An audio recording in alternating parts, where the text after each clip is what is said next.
to get done when I get done and the rest of it. So Are we ready? I actually do. Okay, let's call the select board meeting to order for Monday, September 23 at 6:04.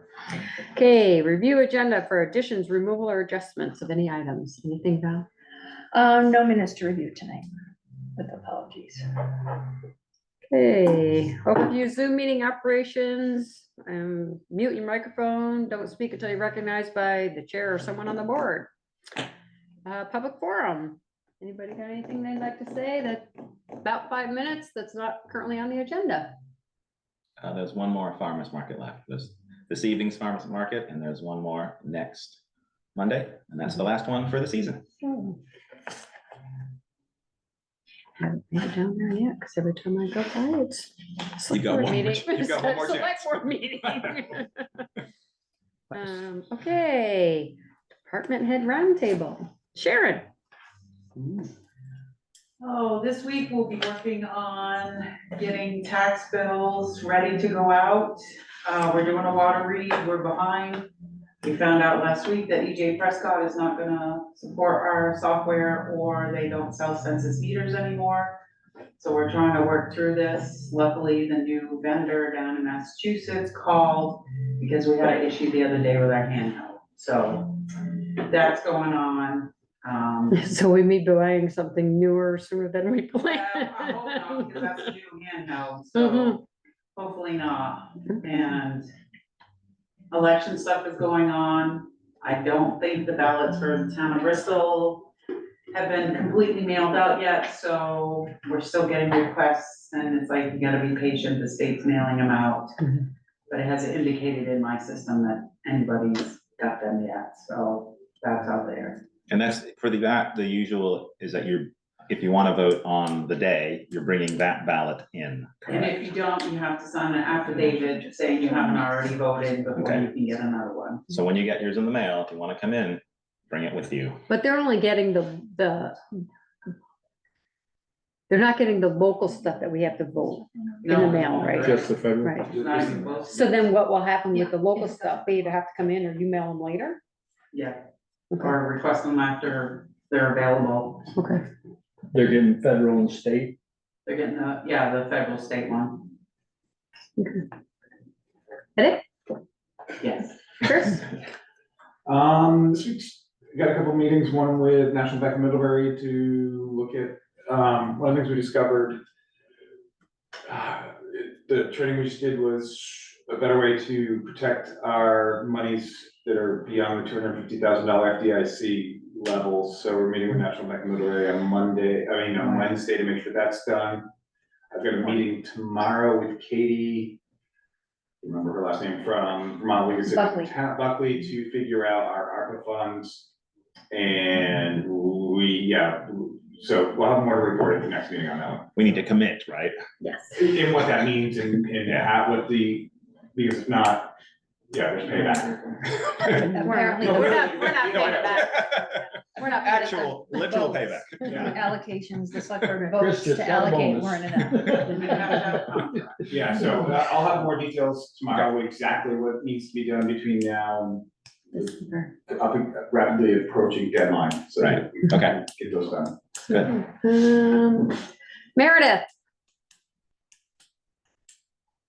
Hi, so Aiden started today, first day for our program coordinator.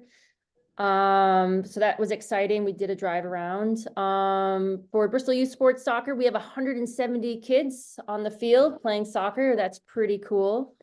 And just to follow up with Ian and the farmer's market, the last farmer's market is next Monday. We have worked with Lincoln Vineyard, to be able to have wine at the farmer's market. So the process was taken care of. Sharon got the permitting and approved it. And so Sarah, the farmer's market supervisor, and myself will set up the wine zone or the beer garden. There'll be an enter and exit one way. So we'll be managing that, and we'll have bracelets for the 21 an older crowd for that little beer garden. Talked to Bruce. Bruce was okay with it. So I just wanted to update the select board and let you all know that for the last farmers market, there will be wine. So. Anything else? No, that's it. Just it's nice to have somebody else in the office with me. Jill. As Sharon shared, the water read last week became quite impossible. The instruments were not working correctly, they weren't charging correctly, and they weren't connecting to each other. So I was pretty delighted that our new service vendor was able to help get everything reconnected, and they finally charged properly to do a bit on Friday and then more again today. So I'll be continuing the water read through this week. Last week, the water sampling and the sewer sampling was done, and I hope to also sample 2 manholes north and south this week for sewer to kind of start getting an idea on the source of the fog, where it's That's oils coming and from. grease. Yeah, fat That's oils what- and grease, kind of That's that what I high strength waste to kind of see which direction it's coming from. I have a hunch, but you know, science is better than hunches. So, and then there's everything else that's going on with kind of all of the impending projects. And we've got I want to say environmental firm that's going to be doing some geoprobes over the coming weeks. So they've got a desire to be in the field this week to decide where they're going to poke holes. And then I think the first week of October to actually poke the holes. So it would actually be the second week. I think it's like the 7th and 8th or the 8th and 9th. So that's kind of everything is progressing, and there's lots of little details along the way. School Street? Didn't do it. Decided do it. not to. Kind of think they're about to put new valves and new water lines along those corners, and it doesn't seem to make sense. Plus there's some other intricacies with ownership of the line in question and a request to not touch it based on who owns it. Gotcha. So I've I thought decided. Jill, I thought we were gonna put it off of the Park Street line. We were gonna put a shut off there and not touch Yeah. that line. Well, I decided over the weekend to not go there. I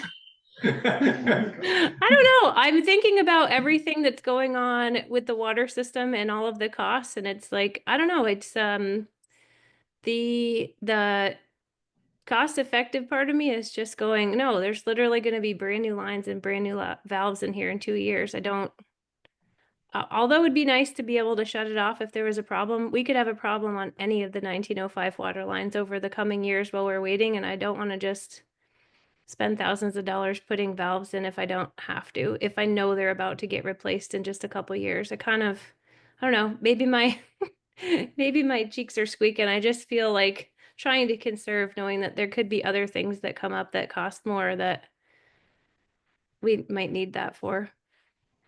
Jill, do you know if in the current design in that area, a valve is included to I be was just- installed anyway? I was just gonna ask that. Yeah. There is? Yeah, there's a valve at every single corner, every intersection. The fact that there isn't one there right now makes 0 sense whatsoever. But no, I should have probably sent an email, but just kind of thought, you know what? Let's not start Monday this way. Okay. All right. Thanks, Jill. Is Bruce on? He's not, I can't see. Nope. not at the moment. Okay. Regular business.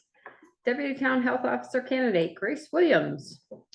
Yes, and just for background, I forwarded to the select board the information that Grace provided in addition to her email. So they have more of her background experience. And Grace is online to join us. Hi, Grace. Good evening.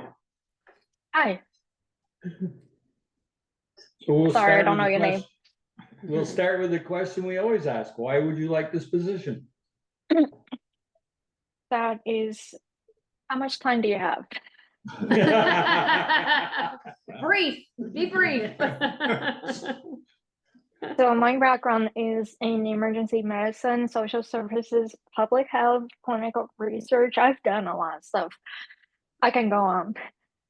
And I want that because I think it's time for me to get back to Addison County. I have served a lot of important positions for Burlington area, and I see what needs to be done, except there are other barriers that are out of my control. So I am taking my skill sets back to Addison County.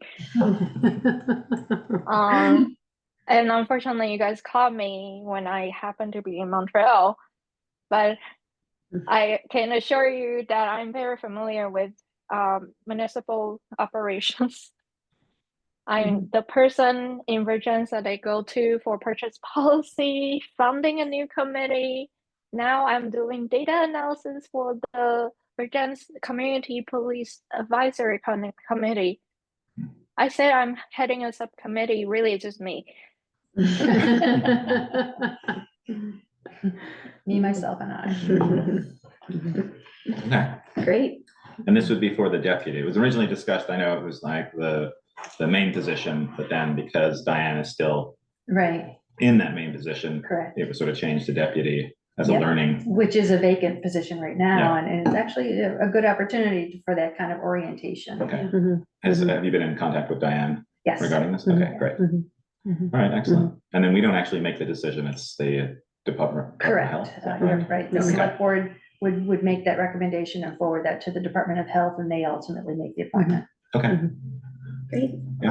Grace, do you have any questions or concerns for us? I have a lot of questions and I'm not sure if you can answer since that's how I was educated. But how is Bristol's population number affecting the municipal operations? It's bigger. We don't have a lot of bigger towns in Addison County. Well, Bristol is about 4,000, Mhm. plus or minus, Mhm. depending on where you look. Mhm. And it's growing slightly, slowly, but it is growing a little bit each year. Mhm. And in terms of municipal operations, we just keep on keeping on, Mhm. Yeah, we attempt to scale to need right? and demand. Mhm. Though I think this particular position hasn't Mhm. had a tremendous demand Right. over the Mhm. last number of years. I think there was Mhm. probably more during COVID. But yeah, it's a fairly quiet position, but obviously Yeah. depending on the year. It can change Yeah, on a exactly. dime. I'm asking because even though Virgins only has 2,600 residents, we do serve the neighboring 5 towns. Yeah. That means there's a lot more community and outreach efforts in there. And a lot of times we have to think about our relationships with the neighboring towns and how could that benefit everybody when we are planning something new. And we are always planning something new. You see, Virgins is not what it was 50 years ago. Right. Neither is Bristol, but. Right. Yeah.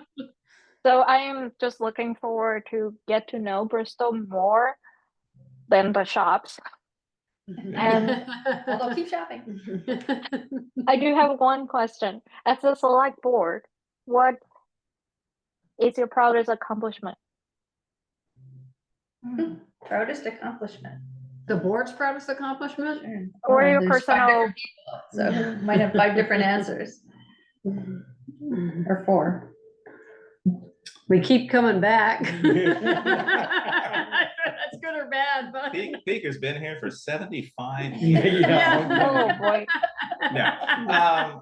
I think it changes per year. I mean, Right. I put together the town report, I have done for the last few years. And so just looking at the amount of things that we do as a board that the town does is quite remarkable. And even looking ahead, I mean, Valerie's been working on the capital improvement plan. That is a new thing that we're sort of putting together, have been putting together for the last couple of years. And just the sheer amount of things that we're tackling can be a little bit daunting, but I think we continue to move forward and continue to try to really push ourselves and try to accomplish as much as we can each year. I would have to say, I think the staff that we've put together and their ability to work together and get stuff done, I think that's our biggest asset. is the fact that we've got strong people in key positions and we're able to keep the ship afloat and keep moving ahead. They might For not sure. agree with you, but. I know, we're like any family. There are days where we don't see eye to eye, that's for sure. I'm not gonna say it's always Roses peaches and cream or, but for the most part, when something needs to be done, everybody buckles down and it gets done, so. Well, and hopefully we're making decisions that are helping them and not hindering them. That's Vermont in a nutshell. Just one more question. So what are going to be your expectations as a select board for the health officer? I think right now it's a as needed position. It's not something where there's something going on every week. Right. It's when we receive a complaint or And we may not even receive the complaint. yeah. We may not, as a select board, we may not even know until later on Right. that there's an issue. In times past, the position has been largely responsive, reactionary to a situation that demands attention. I'm not aware of efforts in the past or any initiative for the health officer or the deputy health officer to be proactive, to reach out and develop community engagement around certain issues. For example, that COVID might have been an opportunity, but there are other things were going on with the different people involved. And so we haven't really talked about that or explored that as an option with either position, the health officer or the deputy health officer. So I think that might really depend on the individual initiative to see if whoever's in the position is motivated and inspired to do that. But otherwise, that has not been an expectation. Thank you for that. Just to put out the fires when they start. Or you're lucky, my degree's in EMS. I'm trained by the best first responders in the state. There we go. That's what we need. Excellent. So do we make a motion in terms of a recommendation, since we If you're can't prepared actually? to, Okay. yes, that would be the thing. I would make that motion as a recommendation for Grace Williams to be put into the deputy town health officer as a candidate. I'd second that. Okay, any more discussion? Okay, all those in favor say aye. Aye. Any opposed? Motion carried. Excellent. Well, we'll forward that to the Department of Health, Grace, and I'm sure you and we will be hearing directly from them. Great. Thank you. Thank you, Grace. Thank you, Grace. Enjoy the rest of your time in Montreal. Nice to meet you. You too. It's funny, I never know where to look. I'm looking at my screen, there's that and there's that. This is always at you, so you're fine. Okay, review of Holly Hall Energy Efficiency Improvement Options for the Municipal Energy Resilience Program. Grant application, Asher Nelson, Vermont Integrated Architecture, and others will be here to present. Here are the others. I'm one of the others. Well, I don't have the others' names on here, so. And Asher is on. Asher's on. Hi, Asher. Ashley's on. How's everyone doing? I think Matt is on. Are you, And, are you still on the committee? No, I'm just here as an interested citizen. Are you still with Efficiency Vermont? Yes. Uh-huh, so we A have- knowledgeable, Yeah. interested citizen. And Madison Shropshire is here from, I think she's on. Yeah, she's. Yeah, She's she is. Maddie Mhm. from the Regional Planning Commission Mhm. as well, who's been really guiding us through this process, the application process, and how to scope the improvements, et cetera. So it's been really very helpful. My name is David Flashenrain, and I am a member of the Energy Committee. I'm here to give, for two reasons. One is to give just a general update on the MERP grant application and also where we are in that process, and also to start a discussion with the select board on looking at or selecting one of two options for improvements at Holly Hall. Joining us today is Asher Nelson, who's from Vermont Integrated Architecture. Asher and his team were awarded the contract to assist Bristol in pricing and developing a scope, refining the scope for the application, grant application. So just as a really brief overview for those who just to talk about what this is, I mean, the MERP, Municipal Energy Resilience Program is what that acronym stands for. And this is essentially money that was earmarked from the legislature for energy improvements to municipal buildings and, in Vermont. And a couple of things. One is the maximum grant per town is $500,000. And we have had a couple of deadlines, but the latest deadline is September 27th to complete the application. And once that application has been received, if we are successful, the grant recipients will get notified the week of October 21st.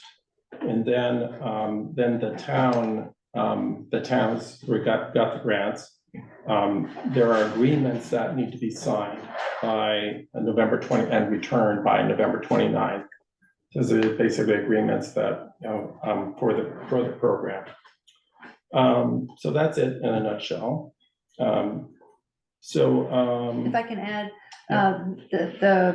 this application process follows the energy assessments that were done on 3 buildings, Howden Hall, Holly Hall, and the library. And as a group, as a subcommittee or committee, there was an agreement or consensus to focus the resources on Holly Hall, because other resources or other initiatives could be applicable to the other buildings, and that given the scope of what this building needs specifically for the upstairs, that it was agreed that a maximum of $500,000 would be best spent on this building. So I think that's where we're at. Yeah. And part of the original MERP assessments, we felt that the pricing, everyone involved felt that the pricing was maybe off a little in terms of what was put into the assessment and what could be done at that cost. We determined the cost was off by Yeah. a A lot. lot. Yeah, and so that's why this another group was brought in to sort of give us these more accurate cost estimates. Correct. So all of that is very true, and we'll that will be clear in the discussion as it goes, as it proceeds. We have been meeting with Asher and Madison and with the town officials as well, Valerie, Ian, to discuss how we can best meet the goals of the grant so that we're successful. And as Valerie mentioned, we decided early on to focus our efforts on Holly Hall, and if there was any money left over, it would be, maybe go to the library, we'd look at the library as well. We also, because we did have this focus for Holly Hall, that Madison suggested that we contact Greg Sakinski, I believe I'm saying Sakinski. Anyway, from the Vermont Division of Historic Preservation. And so we met here at Holly Hall, and we looked around, and what we really wanted to do is get from Greg is a better understanding of what kind of changes would they find acceptable to the interior or the exterior of the building. What's off the table, what's possible. And part of that is legitimate because I believe federal funds are involved in this grant program, and this building is on the National Register for Historic Places. And so anytime that the federal funding is involved in a project on the National Register, it has to be approved by, it has to go through a more rigorous review process. Right, and Greg's office is the office that would make that determination for, even though it is a federal on federal register, they're charged with doing that. That's their responsibility. So that was a really good conversation, and so we have a much better understanding of what is what is possible. So as we mentioned, as was mentioned, Asher and his team were looking at costs and looking at the real costs for the improvements in these MERV reports.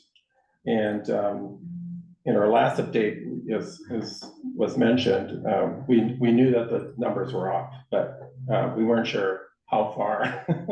And I think we found, that turns out that most of the 500,000, if not all 500,000, would just go to Holly Hall. Just to do insulation of the walls, adding the heat pump system, ventilation system, et cetera, and some lighting upgrades as well. But since, one of the estimates, we looked at two approaches. One of the estimates that is actually over 500,000, although there's still some discussion about what should be in and what should be out. But basically, there are two approaches that we looked at, that Asher and his team looked at, and each with a different cost and a level of energy improvement. And invasiveness. And what? Invasiveness. And invasiveness, yeah. So, impacts on the historic interior, we looked at as well. So deciding on which is the best approach or option for the town to pursue is what we like to put before the select board this evening. And Asher is going to help us. He's going to explain the options a little bit more in detail, help get that discussion going. Awesome. Thanks. Feel free to chip in, Madison, if I leave anything out, or anyone who's involved with this process. I guess one overarching point here is that this all happened in the last couple of weeks. Right. So the award of this contract, I think Madison and her crew at Regional Planning were really, I think, smart in saying the MERP applications would be much better if they had better data. Like, I think you even said a couple of times, Madison, that they were just saying, well, make up some cost data. And so your approach was to reach out to people who are involved with design and construction and maybe have a little better finger on the pulse of current costs, which are, as everyone knows, we're in a construction boom and construction costs are super high right now. So I think that was really a great goal. This all has happened very fast, but that the purpose was to actually help you understand better what you're getting into and also help make a better case to the state for award of the MERP grants. There are still some things. I think it was described as they're building the plane as they're flying it. Like, there's some things we don't know how they're going to respond to certain types of costs that have been put in there, or certain decisions, or what happens if we go through a process, we make a recommendation, we go through a process and we do some more analysis and understand that something we propose in this particular budget isn't actually the greatest move for the building. We decide not to do it. What happens to those? Like, I think there are still some unknowns in this process, and Madison is a little bit more, I think, up to speed on that side of things. I was really trying to spend the limited time I had on thinking about architectural issues and the building science impacts. Like, what are we really doing if we're trying to make energy improvements? Everything, when you work on a historic building like this, everything we do is sort of balancing priorities. So, obviously you're getting into this project because you're trying to improve the energy efficiency of this building.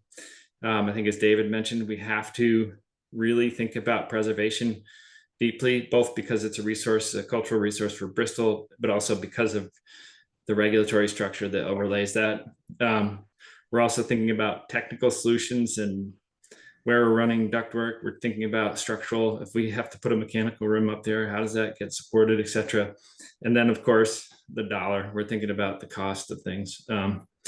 So we are trying to balance all those priorities and figure out what's the best move without a long design process and a lot of your constituency involved, because it's just this upfront investment of time to do this work to get to a proposal for the grant application. So that's the context.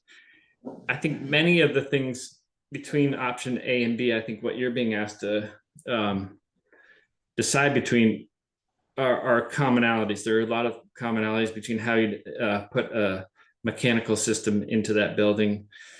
I think the biggest place where these two plans diverge is one is more strictly following the MERP report and saying the insulation in the walls would just be dense packed cellulose insulation that was pumped into the walls, and from the inside you drill a hole through the plaster, put a tube in there, fill it with dense packed cellulose, pull the tube out.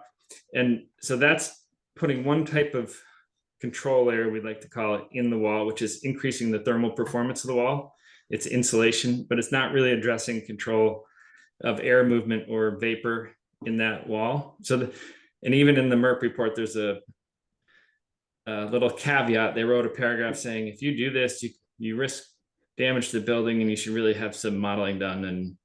And so I think they understood that there's not maybe one answer, or there may be, we need more data, but we don't have time to go through that process and do moisture modeling for this building. So we looked at two different, that's sort of the less costly, less invasive option. And it answers the question, how would you improve the thermal performance? But it doesn't answer the question of, are you making sure you're not doing damage to the building? Are you making sure vapor isn't getting into that wall assembly? It could condense on cold surfaces, create moisture, and over time create a building degradation issue. The second solution is way more invasive. It involves taking the surface of the walls off, putting a vapor control layer on. While you do that, if you have the surface of the walls off, we were proposing putting a little more insulation in that assembly, and then putting board surface up and plastering the walls again and putting the wainscoting back on. And some other benefits. I think, again, we were making some assumptions this early in the process, but you have some pretty big radiation heat up there. But if you can, we assume right now that if you're improving the thermal resistance, like how much heat is moving out through that wall, and if you're improving how much air is also carrying temperature through that wall and out, then maybe you can reduce right now there's about a 24-inch high baseboard, like double stack baseboard radiation heat up there.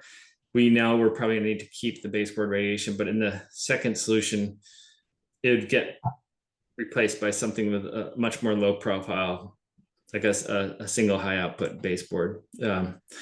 So, without going through some way more technical solutions, I don't think like a building moisture model or something like that, I don't think we have a firm answer. So we put these two proposals together. One, I think we'd be a little bit more sure and comfortable with the vapor control and reducing degradation in the wall assembly, but it's a lot more invasive and more costly. And the other one is simpler, but we don't have the confidence in the solution that it isn't going to do damage in the long term. So I think that's the context of how we get to talking to you all tonight.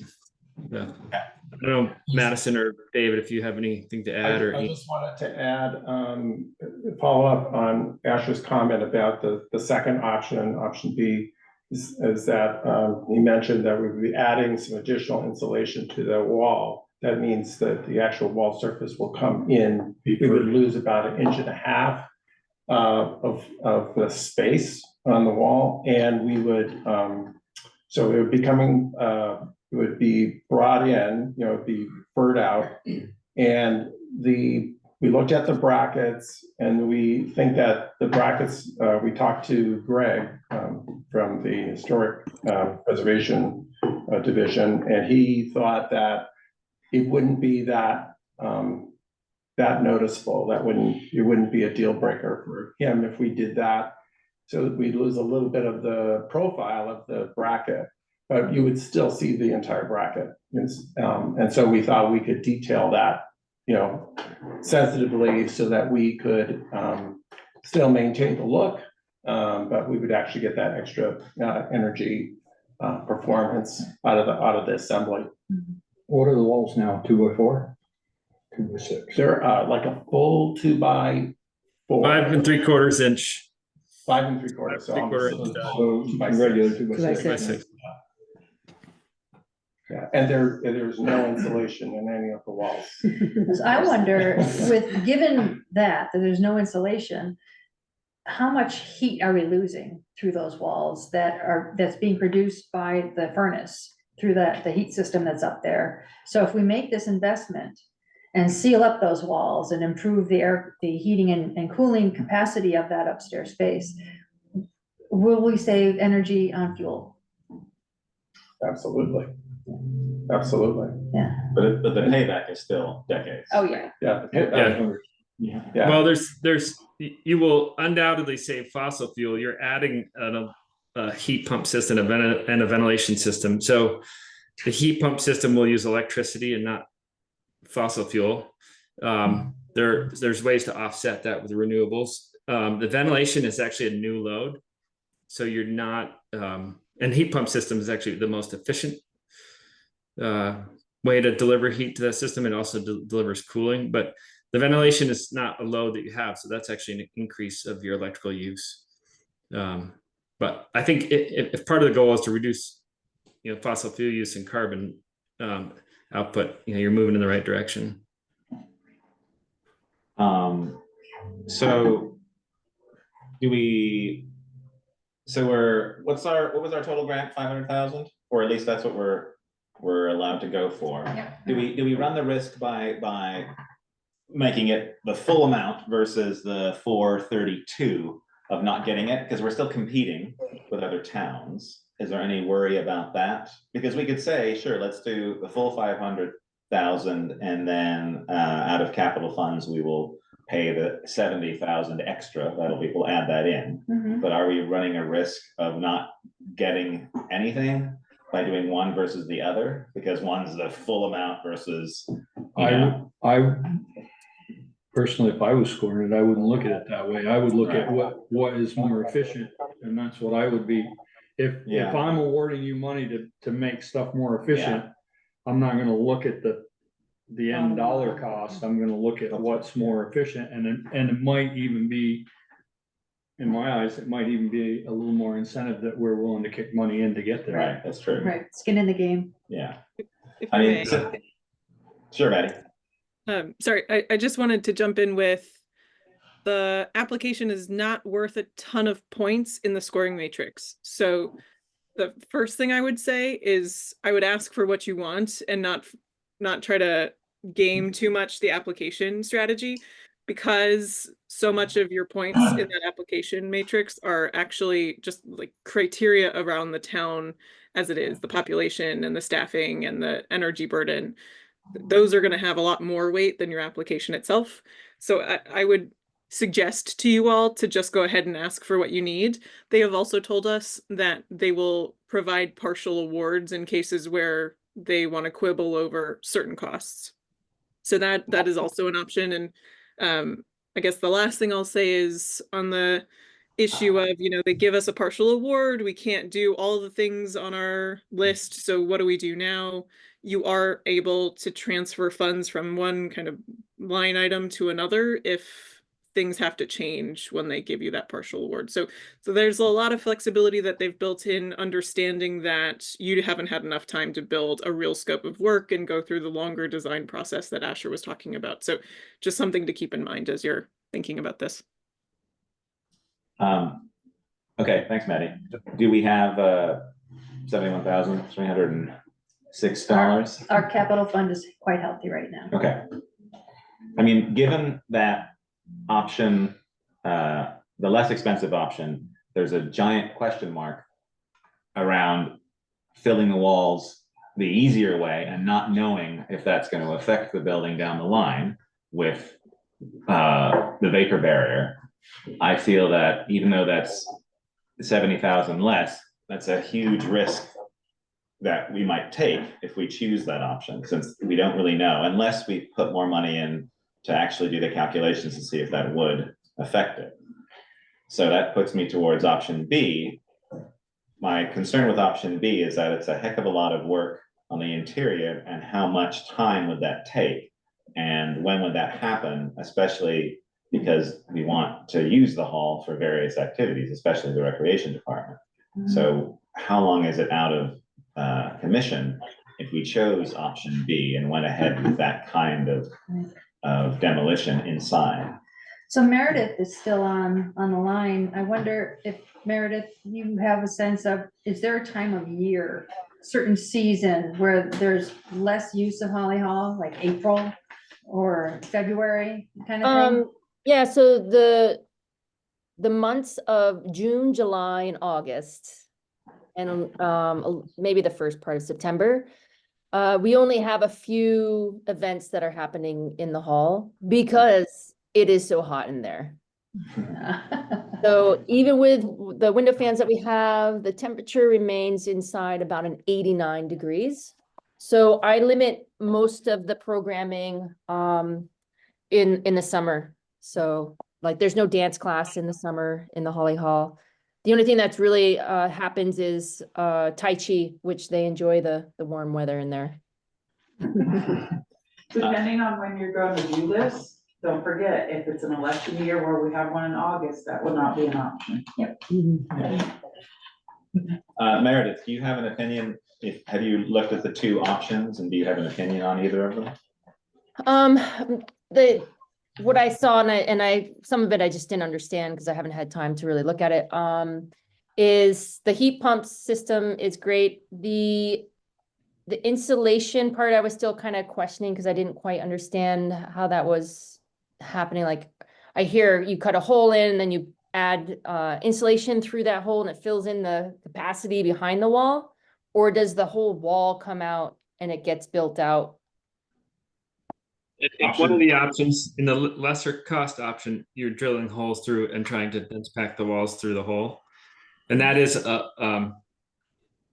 it's slightly less effective methodology. The other, when you take the wall surface, I think you just have better QC on filling the wall with insulation, and you certainly have a better chance to add that control layer, like a membrane on the inside of the wall.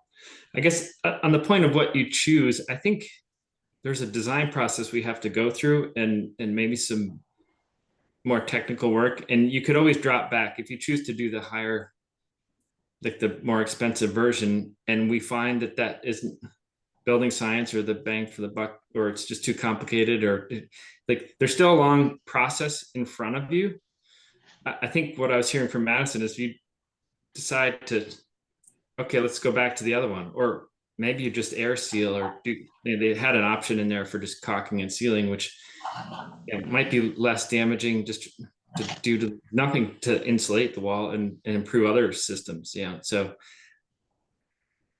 I think that this is the full product was the one we thought we're closing down all these potential channels for we're improving thermal envelope, and we're limiting the risk for moisture damage. So that's. So Madison said, ask for what you want. So if we ask for the Right. if we decide we're going with that option, you ask for the 572. Right. You know you're limited to 500. Right. What happens if they only give us 300? Then we only do 300,000 worth of work and the rest doesn't get Prioritize. done. Right. Yeah. Or gets done another way. Yeah. I know, as far as drilling holes and putting insulation in, back 45 years ago, there was a craze of foaming walls. Yeah. And we lived in an old farmhouse and we had the walls foamed. Well, later on, when we went to do some renovations and pull the walls down, there were a ton of voids. Yeah. Because you don't know where the bracing is, you Yeah. don't know where somebody stuck something in the wall. So you'd have great big areas that never got insulation. Yeah. So I don't, there's probably a way to figure out whether there's a void there or not, but I still think like you said, with the inside off, you're gonna know what's there. You're gonna see what's there in the building. And what were you talking for insulation if you took the wall off? I believe it's been It'd be- priced. Oh, go ahead. Go ahead. You can speak to it, Ashley. Go ahead. Sure. It was dense packed cellulose. And one of the reasons to choose that insulation is it actually has the ability to seasonally absorb a little bit of moisture. And then, exude that moisture in a more drying season. And then you use that with what's called an intelligent vapor barrier, or smart vapor barrier, they call it, which will actually sometimes be vapor open and allow vapor out of that assembly. And then inside that, we'd want to keep a vapor open material. So usually you'd see Thermax or a polyiso foam board insulation. But we'd probably look to use something like Roxel or a mineral wool board, so that moisture could continue moving through that assembly to the inside. So, like to let that dry to the inside a little bit if it needs to. So is that the reasoning behind going that route instead of a spray foam, which is also structural?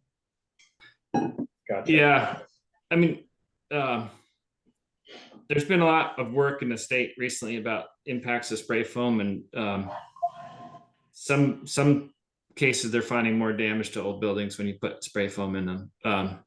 And then the other piece of spray foam is it has a carbon footprint of its own, so it takes a lot longer for you, a lot more energy savings, more years of energy savings to pay back the energy it took to make the foam, which is another calculation we're doing with insulation these days, which we're looking for the insulations that have the least amount of carbon to make them, so that you're not going negative in your picture, or not going nearly as negative in your picture. All the impacts of construction have carbon, so you want the benefits to outweigh that carbon or pay it back pretty quickly, just like money, really. The Preservation Trust probably wouldn't let you spray foam those walls anyway. I'm just asking, so I'm educated. I didn't actually explain in detail the budget, but I guess one of the thoughts behind that is to try to be comprehensive, show construction costs, design engineering costs, and owner's costs, like other costs outside the project, so you understand comprehensively what it is. I think Madison might tell you that some of those costs won't be, she can't put in the grant application. But you all, if you're embarking on this project, need to know what's the full cost of the project. And we always work with our clients to try to bring those costs down over the course of a project. So Bristol might be signing up for, let's just say it's at $571,000, but maybe there's 20 of it that wouldn't go in the grant anyway. So you'll have some kind of skin in the game no matter what. Right. Manny, do you know, looking at the two quotes that were put together, can you see what wouldn't be applicable for the grant? Yeah, so I can't say this for sure, because as we've said, BGS is building the plane and flying it at the same time, but my guess is that most of the owner costs would not be eligible. All of the design professional fees that are listed there, I think, are eligible costs, and we've wrapped them in. I've got a draft application for folks to review once I know what things to include and what things not to include, but I've included all of those design professional fees in my draft. I have not included any of the owner costs. The other thing I wanted to say is, I think, Asher, you might have stepped away when Greg was saying this to David and I, but I think he said he wouldn't require a preservation consultant for this project. He tries to avoid requiring that for smaller towns. And so there are some costs that might just kind of automatically come out of this budget. I don't think we should necessarily assume that, but it's just nice to kind of know where you stand. And I think that's why we wanted to do this with you all and Asher. So does that make sense? Yeah. So we're saying that in that one, said 53,000? 53, yeah. 53. You're thinking total wouldn't, 58. yeah, wouldn't be included in the grant application, and that would be on us. Right, which it already is, because we're over by 71. Right. So, yeah. David, what are your thoughts on? Yeah, I was going to ask, what does the committee have? Yeah. Well, I think from a building science standpoint, it only makes sense to do this project the right way. That we can address the air infiltration and do vapor control. Like, air infiltration was one of the big issues that was cited in the report. And the first option doesn't really do anything really for for air sealing or air infiltration for the walls. It's just, if you saw the infrared photos they did and the thermal imaging, you could see just that whole wainscot is just, air is just coming right through it. The wainscot is actually applied directly to studs. There's no drywall, there's nothing or plaster underneath that. So it's really just an open system. And I think that this approach, option B, is really the best approach to get, if we're gonna do all this work anyway, we're gonna spend almost $500,000 on option A. Let's do it right and do the added improvements to get, both better energy, improvement of the wall, but also that better control of vapor that goes through the wall and also air infiltration to the building. And I just add that doing this, I think it was mentioned about, or Valerie had asked the question earlier about, reduced energy, that, the energy costs, but also that one thing that our committee has talked about is that if we were to improve the energy performance of the building enough, that this, right now we have this boiler backup system we will have a boiler backup system for the heat pump system. And that boiler, I think, is 14 years old. I can't quite remember the number of years, but we may actually improve its life expectancy because it's really not going to be, it's not going to be on all the time. It's not going to be in service all the time. Yeah. So, and, so not only are we saving on fossil fuel use, but also we're Extending the life of the extending the life of the boiler. So anyway, I think it's a win-win if we do it. I know that it does, it's a lot of money. It sounds like a lot of money to me. And but I think that it's really the right thing to do. This is our chance to really do it right. And no one's going to come in once it's in the wall, whatever's in the wall, you're not going to probably touch it again. So I think so. We talked about it at the energy committee last week, and the only reservations we had about option B was that, we had come to you all earlier and said, oh, there's going to be no cost to the town. And we kind of were like, oh, now we're going to go back and tell them there's a cost. So that was kind of, we kind of had some, we want to do it right, but we were also concerned that, we told you there was no cost and now there's a cost. So we hear that all the time. I know, but still, we wanted to be authentic. We wanted to be. I mean, and part of that 571,000, 162,000 of it is improving both lighting and air, fresh air coming into the building, going out of the building, as well as all the heat pumps. So that's a big chunk of it. It's not just 570 on insulating the walls and then we're done. It's like there's a huge other component to that, which with the higher cost one, it seems like the heat pump and the air ventilation works much better than taking a chance on potentially having moisture issues down the line. And also, as Speaker said, not insulating as well as we could because there are cavities in there that we can't reach with just drilling holes and putting it in. Whereas we have full control if we're doing all the walls inside. Matt, comments, concerns?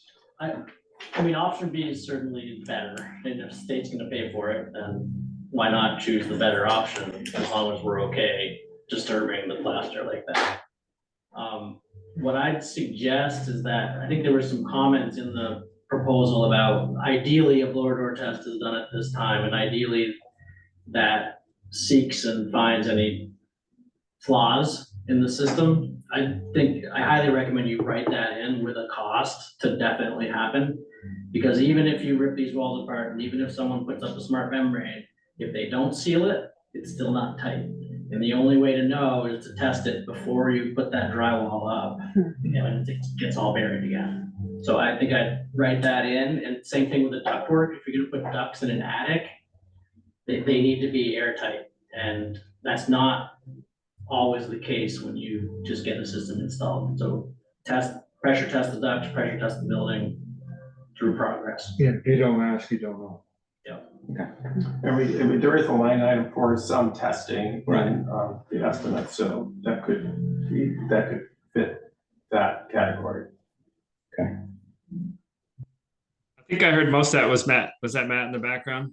Yeah. Yes. Yeah. Writing a blower door test into the spec and pressure testing the duct. I mean, ideally, I think we want to make sure the ducts are on the warm side and buried in insulation and not subject, but they should be pressure tested well. So I totally agree with that. And like, that's really great granular information for like 3 or 4 steps down the road when we get into design phase and specs and stuff. But if you have a building committee, Matt might want to participate, right? That's a great one.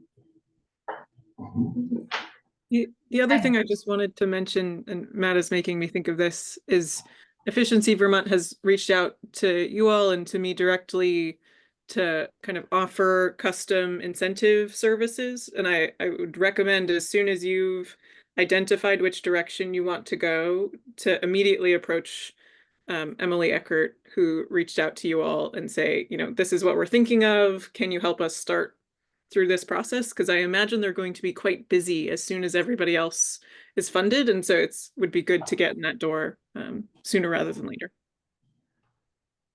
I think you could count on a $5,000 incentive for this. Custom incentives, you need to have a lot of energy savings, and I don't know, with the use of the upstairs not always being heated, if there's enough energy savings to justify more of an incentive than that, but we'd look at it. Great. Well, I'm leaning towards the more expensive. We have a healthy account in terms of the additional costs that we might incur if we go this way. And again, this is all dependent on us getting this grant. So there's still a lot of, as people have said, a lot of steps before we even know where we stand. And we have at least one more budget cycle to go through as Right. well. So if you want to reevaluate or take a closer look at what we do have available and add to it perhaps if we need to. I don't think you do, but at least not at this point.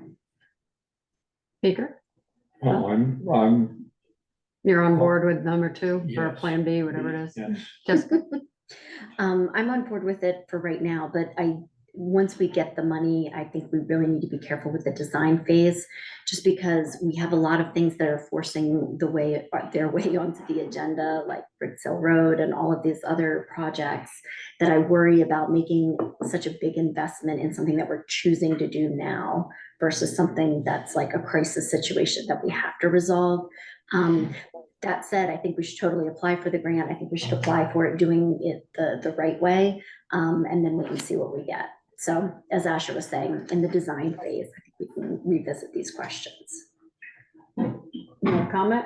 Well, I got here late, I'm sorry, I apologize, but, so a couple of questions I have is the more expensive one is tightening it up, sealing it up, insulating it properly, then new air ducts and new heat pumps and things. Taking the interior walls Right, off interior wall. and insulating everything, furring it out, The mechanical room up in the Yeah. attic, I think. And then, a vapor barrier. Vapor barrier. then new Which heat you, pumps. which you would not get with the first plan. You wouldn't get a vapor barrier. They'd just drill holes and pump. Right, no, I agree with your first statement there for that. So, but the more expensive phase is heat pumps outside and heat pumps into, or the things outside and inside that can be added, or? Yes, both include that. The biggest difference is the insulation type. Right. It's either drill the holes, pump it in, or completely rebuild the walls. That's the Okay. biggest difference between the two. So my question is then, I thought that's where it was going. So actually, could we do all of it except and do it in 2 phases, kind of like we're doing the water lines? And add the heat pumps, plumb for them, wire for them now, and buy them. Maybe the efficiency of those things are getting better and better every day as they're building them, kind of like computers. And could we do this in a 2-stage approach? Get it tight, get it insulated well, everything, which will reduce I heard somebody say, Matt said it, that we may not get the 5,000 because we don't use enough energy up there. well, we can save the energy even with our boiler. And then at a later date, when we got a little more capital money, we set the units outside and plumb to them. They're all Yeah. plumbed. Buy the big expensive units, the units that are gonna be a big cost. It's gonna be done. I don't know if we can answer that quite yet. I mean, I think the interesting thing you're bringing to the table is the idea of, is there parts of this could be phased? But I think this stage, you're kind of going for the grant. And once you know, A, are you awarded the grant, and B, for how much, then that might change the way you think about the whole thing. And I think actually, Matt, you might correct me if I'm wrong, but once you apply for this grant, you have to have the intent of doing what's in the grant, right? If they award it. So Yeah, and I would just say the idea of phasing the projects is interesting, and if you want to have that conversation, I'm happy to, but I would just say you would have to do the insulation and air sealing as the phase that MERP is funding, and think about the heat pump section, if it's even possible, as the second phase, given the way the BGS team has prioritized weatherization first. So Yeah. you wouldn't be able to apply for just a heat pump and ventilation system. You would have to do either both or just weatherization. Does that make sense? Yeah, I think, you apply for both, it's. Yes, for the moon, see what you get. Yeah, that's for the moon. Mhm. Yeah, and our match is not gonna change. But if we didn't buy the heat pumps and we had to buy them on our own, our match wouldn't be a match, it would be all out. 100% us. Mhm. Can I offer- Then there is no match for this program. Right. I think part of the heat pump system is a ventilation system in the same ductwork. Mhm. And if we're gonna make this place super tight with this wall work, we're really gonna want that ventilation. We're not gonna wanna skip that step, I don't think. No, I wasn't thinking skipping. Yeah. steps. Right, yeah, but as far as phasing, who knows how long down the line the duct system would come into play. Now you have a tight building without ventilation. Then we got our moisture problems. Yeah. yeah, I agree with Matt that the more nuanced answers, there's a lot of engineering that would have to happen because we're actually changing the radiation as well. So someone's gonna have to be on board to actually do some heat load calcs and figure out what the heat pumps can do and when is the boiler going to supplement. And so I just think it's too detailed. We have this is really preliminary pre-design work to just get you to a budgets for the grant. And they're great questions, but we just can't answer them quite yet. Okay. Do we need a motion? I would recommend it. We want to make a motion? I'll make a motion to accept option B. Second. Any more discussion? All those in favor, say aye. Aye. Any opposed? Motion carried. Onward. Thank you. Thank you, David. Thank you, Ashley. Thank you, Maddie. Thank you. Everybody, Thanks, committee. Have a good night, everybody. You get to take over. you too. Okay, Number 3. number 3. And you're welcome to stay for the rest of the meeting. Riveting. Riveting. Public hearing, Bristol Waterline Replacement Project, Bristol West. 90% design plans review with Steve Palmer, VTM Engineering. Still doing this. Did you just want to pull a chair up right here? Yeah, thank you. And do you want a mini muffin? No, thank you. I just had a salad.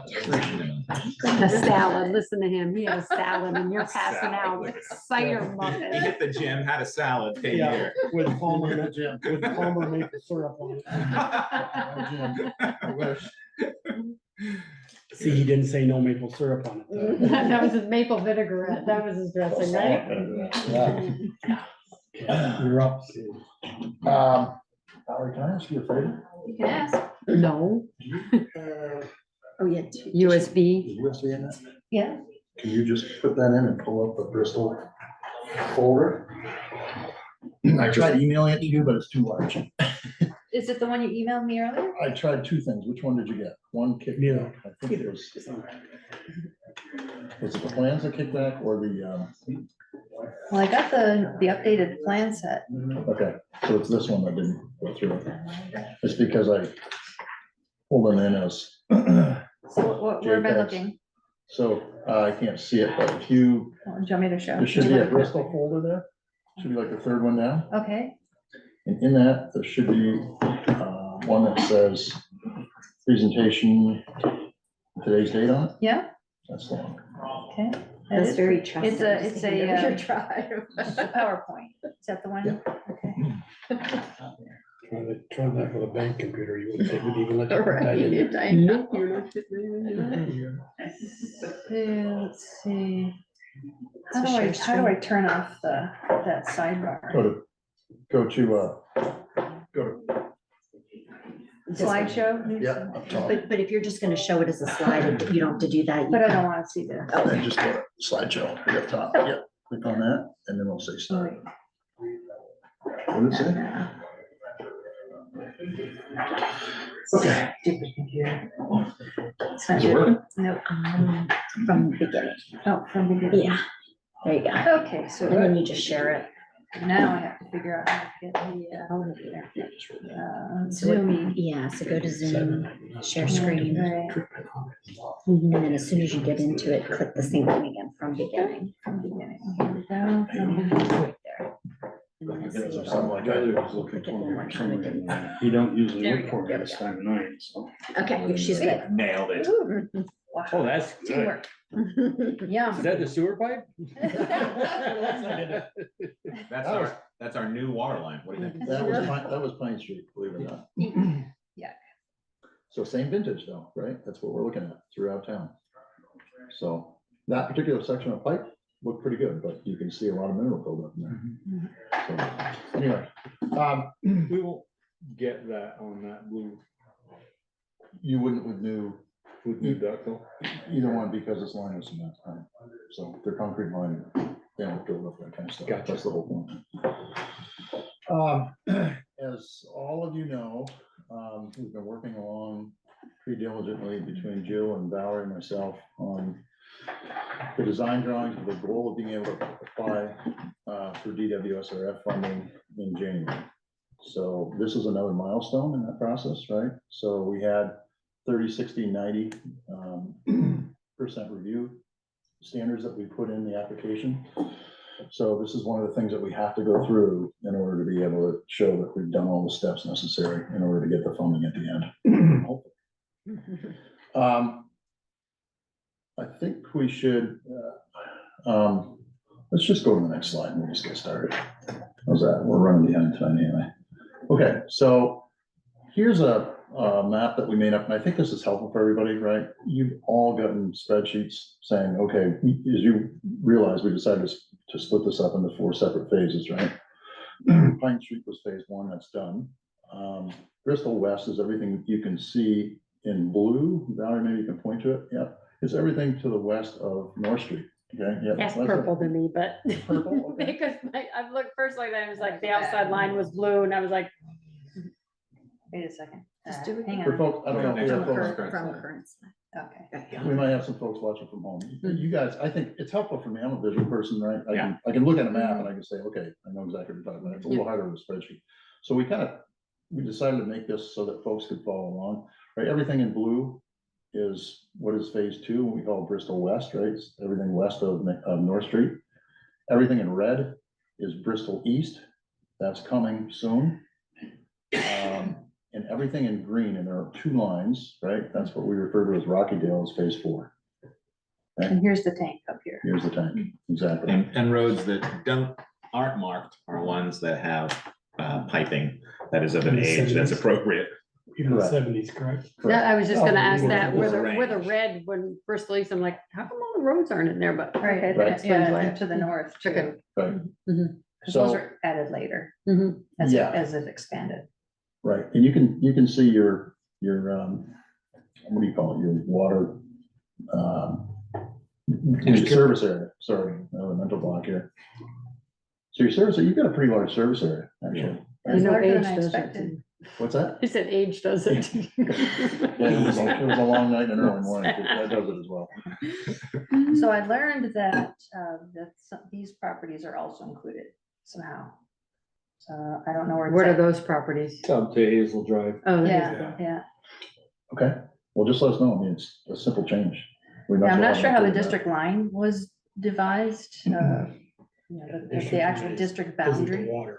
lines, the water extension. Right, but It's a moving as target. district though, 'cause the district is Gets supposed to be. updated on the back of the defined. map. It had to expand when the lot size changed. Because there's no way you could go with the high density lots there and have everybody have drilled wells, there's just no isolation distance. enough. Excuse me, so I live on Taylor Avenue. I recognize you, because you've been driving around. Walking all around town. Yeah, and I know Joel very well. But anyway, so I live on Taylor Avenue, and I was just wondering what the time, what you have planned. This is 2026, your plan, right? Correct. Why don't we? Because let Randy, jump to the next slide? can you hold your, I just have to hold your question for a moment. But yeah, I think he's on that. He'll get to that. Yeah. Thank you. That was the next slide. Do you want Yeah, that so very one? next slide. So here's Bristol West by itself. Yeah. Okay? So there's 9 streets in there. Yeah. Taylor Avenue, certainly one of them. The thought process right now is to bid this as one complete project to be split over 2 construction seasons, okay? I see. And the contract, the low bid contractor would come to the town with a phasing plan and a schedule. And how they split that phasing plan out, whether they want to start Taylor Avenue as part of 2026 work or 2027 work, that's something yet to be determined. Yeah. Exactly. I got it. And I think there's quite a few considerations for them in this, for that. We had talked at one point about recommending certain streets to contractors, and I think you as a municipality are better off, you're gonna get better bids, I think, if you allow them to Yeah, come to us and agree. dictate how they would like to do this. So. I Steve, think what are the that's- black boxes? Oh, sorry, those are just sheet numbers. You're gonna see that in a Okay. minute. Okay, get it.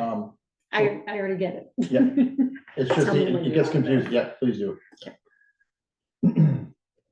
Okay, so let's start with Elm, right next to you. And I think the easy thing to take away from this, we went through this 3 months ago, right? We went through the 60% design. Mhm. The real change for you folks here is we've added and highlighted the trees to be removed and replaced, right? So there's give and take on every single bit of this, right? We sit down and we look at it. And when we get to some photos here, and you'll see some Elm Street photos, and we go through this on every single street, and we're saying, okay, number one consideration is how do we construct this the least expensive way possible? Okay, number two is what are we gonna impact if we do that, right? How do we avoid, to the extent possible, overhead utility lines, having to hold poles, limit the asphalt disturbance, limit how many trees we have to remove, or we're gonna probably kill by going through here, right? Those kind of things. So those are all things we're thinking about as we're going along, whether utilities are in the way, how, So Elm Street in particular, Valerie, I think if you jump ahead a couple of slides, I'm gonna move through these pretty quickly. Let's just jump ahead so you guys can visually, there you go. You can visually see what we're proposing. We're proposing coming right down the south side of the street, which is the right-hand side, as you're looking at this photo, right? There's a green belt down through there that really begs to have a new water line put in there. Yep. There are a couple of limitations as we get down toward the far end. We had to come back in the street, but really, we're trying to avoid the asphalt, right? It's about $50 a square foot to have to repave anything. There's a lot of areas we can't avoid, right? There's a lot of stuff out there, but this is one that I think would be a really good candidate to put in the green belt to the extent we can. So, if you look at 1,000-foot long street, right, it's a $50,000 savings if we can keep the water line just in the green belt.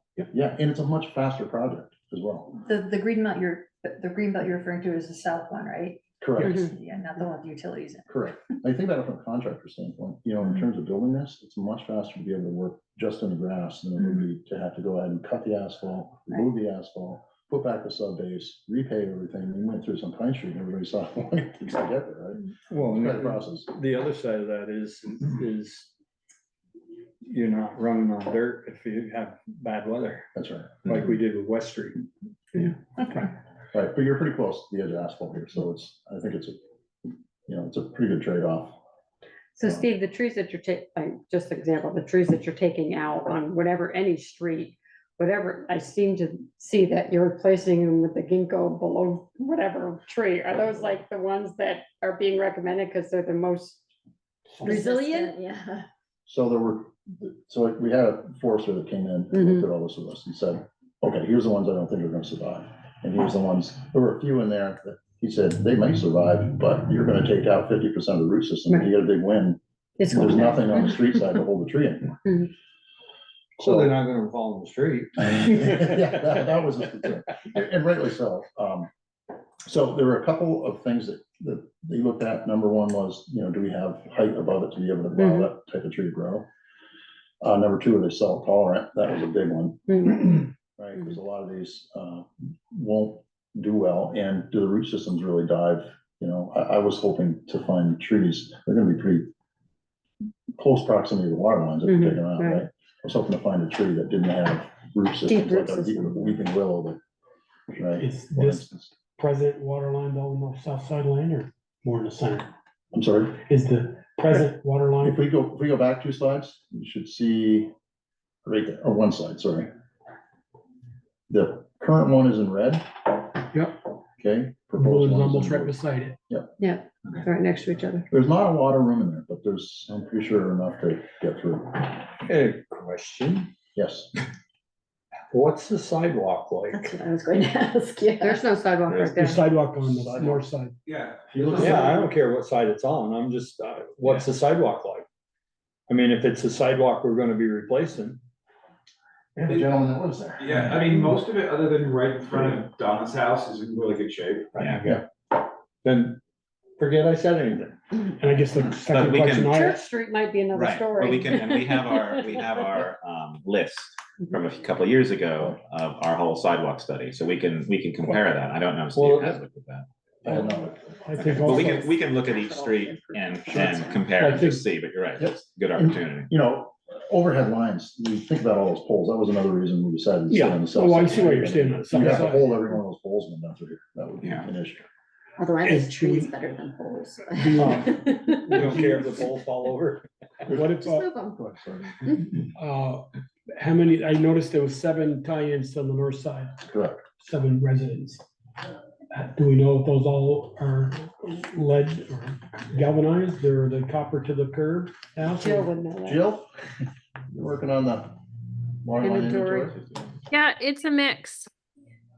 There's a lot more copper than galvanized throughout town, which is a blessing. But there are some galvanized lines on, there's about, I think, 22 or 23 in this particular project. Well, we're talking about now, I was just asking about that. I'll have to pop open my spreadsheet. I didn't memorize how many No, I were don't on need the it tonight, road. it's just, if you have to cross 7 times, you've got pavement you gotta cut there too. And we're gonna disturb the sidewalk, every one of the curb stops is right on the edge of sidewalk here. Yeah, So, every single service line from the new water line to the curb is getting replaced regardless. okay. Oh, okay, If you back up 1 slide, please. that's what I was wondering, from the 8-inch, from the 4-inch main It's kind of small here. to the but curb stop, was it copper? Yeah, you'll see a little box around the sidewalk. That's a disturbance in every one of those. Okay. That we anticipate. Can you do the directional boring, or is that not an option?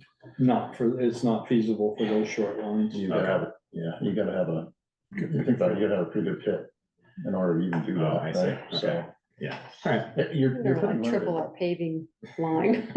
Directional boring works good if you've got longer distances, right, in the area work. So anyway, 2 trees to be removed, and I know that's usually a big concern for the public. One happens to be in this gentleman's front I was yard. gonna say, it must be right in Chris's house. It is, and honestly, it didn't fare well with all the, whatever, whatever was there, now spongy, whatever the hell worms in. Oh, it. yeah. It hasn't recovered well. Oh, the emerald. So you'll be happy to have them take it down so it doesn't fall on the house, right? Absolutely. I told Steve, I'm like, take it, I'm good with it. All right, that's good. That's 1 check mark, that's a positive. I like your thought on saving pavement as much as you can, because I believe that street is almost perfect. It just got paved not too long ago, but I think of Maple Street, when we get talking about that street needs to be repaved, the whole thing anyway. Right. So it may be cost effective to go down the middle Right, versus. yeah, and we'll get there. Let's We'll okay, get make room it on Maple. priorities. You'll see. No, Okay. drive your street sometime, look at them. The question did, made me wonder, about, well, what if, the line did go down the sidewalk to avoid all of those trees. There are no trees on that side. Yes, the poles have to get held. So what? Yeah, they're just poles. Just poles, yeah, just hold them. And you avoid, cutting into the road at all, possibly. And you don't take any trees, sorry, there, Chris. But you know, you get a new sidewalk out of it because it's gonna get disturbed anyway, a bunch of times down along the way. At this stage of the game, what if that turned out to be, that's maybe not a bad idea. At this stage of the game, what would be involved in changing that? I can still change that. That's, we probably have a little bit different cost estimate for that street. It's not gonna change dramatically. I see your point there. I like that idea, Valerie, because there's only 4 curb cuts going to the south if you went down the sidewalk, across the street versus 7. As a rule, I mean, we try to the extent we can to avoid any working around the overhead power lines. That's true. Yeah. Trying to get the power company here to hold the poles is a huge problem. It becomes a cost issue because they're paying time and materials for it. Yeah, it's a big number. $2,000. And it requires a lot of timing and scheduling. It's difficult to work with power companies sometimes. Okay. Just a thought. Yep. Yeah, no, it's a good one. It's a good one. That wasn't very quick moving through that. Let's see if we can get to the next one. We asked too many questions. There's your tree. Yeah. My dead tree. And my It finger. still has before leaves that. on it. All right, that's getting replaced. Yeah, Okay, go let's keep on. going. Move along. Okay. West Pleasant. Okay, I just refer to it as Pleasant, but I That know works everybody for me. corrects me. Yeah. This is Munsell here? I'm sorry? Yes. This is Munsell? Yes. Yeah. Yep. Okay. So it might help, Valerie, why don't we skip ahead 3 slides just to look at a picture so everybody gets an idea. Same on one more. Yeah, right here. Yeah. Okay, You're going from Liberty, West Pleasant to Maple then. that's right. We're going from Liberty all the way to north. All the way to North Skid. Correct. So if we back up one, you get a sense, things are fairly wide open in here, right? However, when you move up to the next block. This one? There you go. When you move up to the next block, right, you can see what happens. Power. Starts tightening up. Yeah, a lot, right? Because of the sidewalk, power moves over to this side of the road. We had a lot of concerns for the trees that were in here. There's a lot of old maples along the north side of the roadway. We had some other utilities in here that we were trying to avoid. When you get up a little bit further, you get into drainage structures and a whole bunch of other things that we need to, keep a 5-foot minimum separation from. So we made a decision, the least amount of conflicts was really on the north side of the roadway. If we go to the design drawings, go back a couple of slides. Yep. Okay, you can see the existing in red and the proposed in blue. And you can see we made the decision to try to run a nice straight line, essentially. We're slightly inside the edge of asphalt because of the number of trees, and you can see some of these pictures, right? And if you drive Pleasant, I mean, they're beautiful trees. They're not, I think you would get, this is my opinion, I think we would get a lot of complaints from the pushback. Yeah, I agree. I agree. And the other side of the road, we've got, overhead electric and the same issues that we talked, in a sidewalk, and the same issues that we talked about. Trying to hold the poles. So Jessica wants to bury all those lines anyway.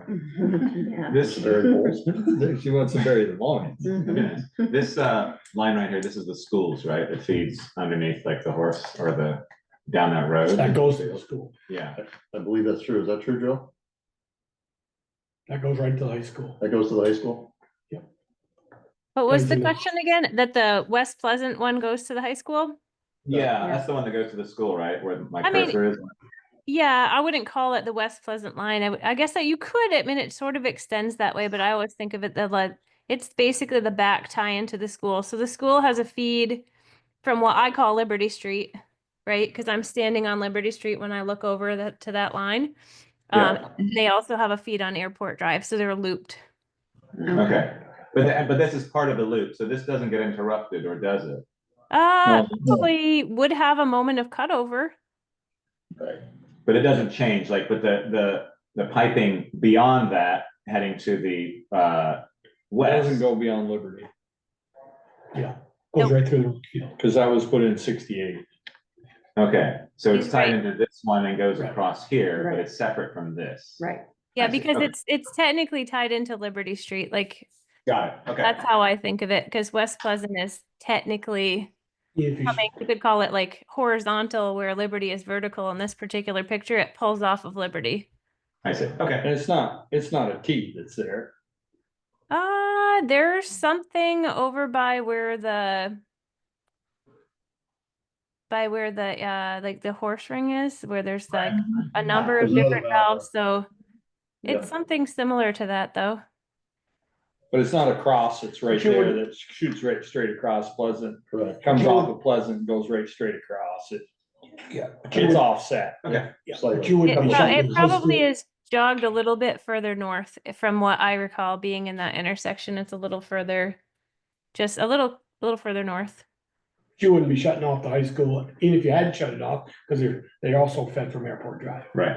They've got two feeds. Their hydraulics would change a little bit, and I think if this project ends up anything like Pine Street, we tried to make sure that the shutoffs were as tiny as possible and that the cutovers were, done strategically one at a time.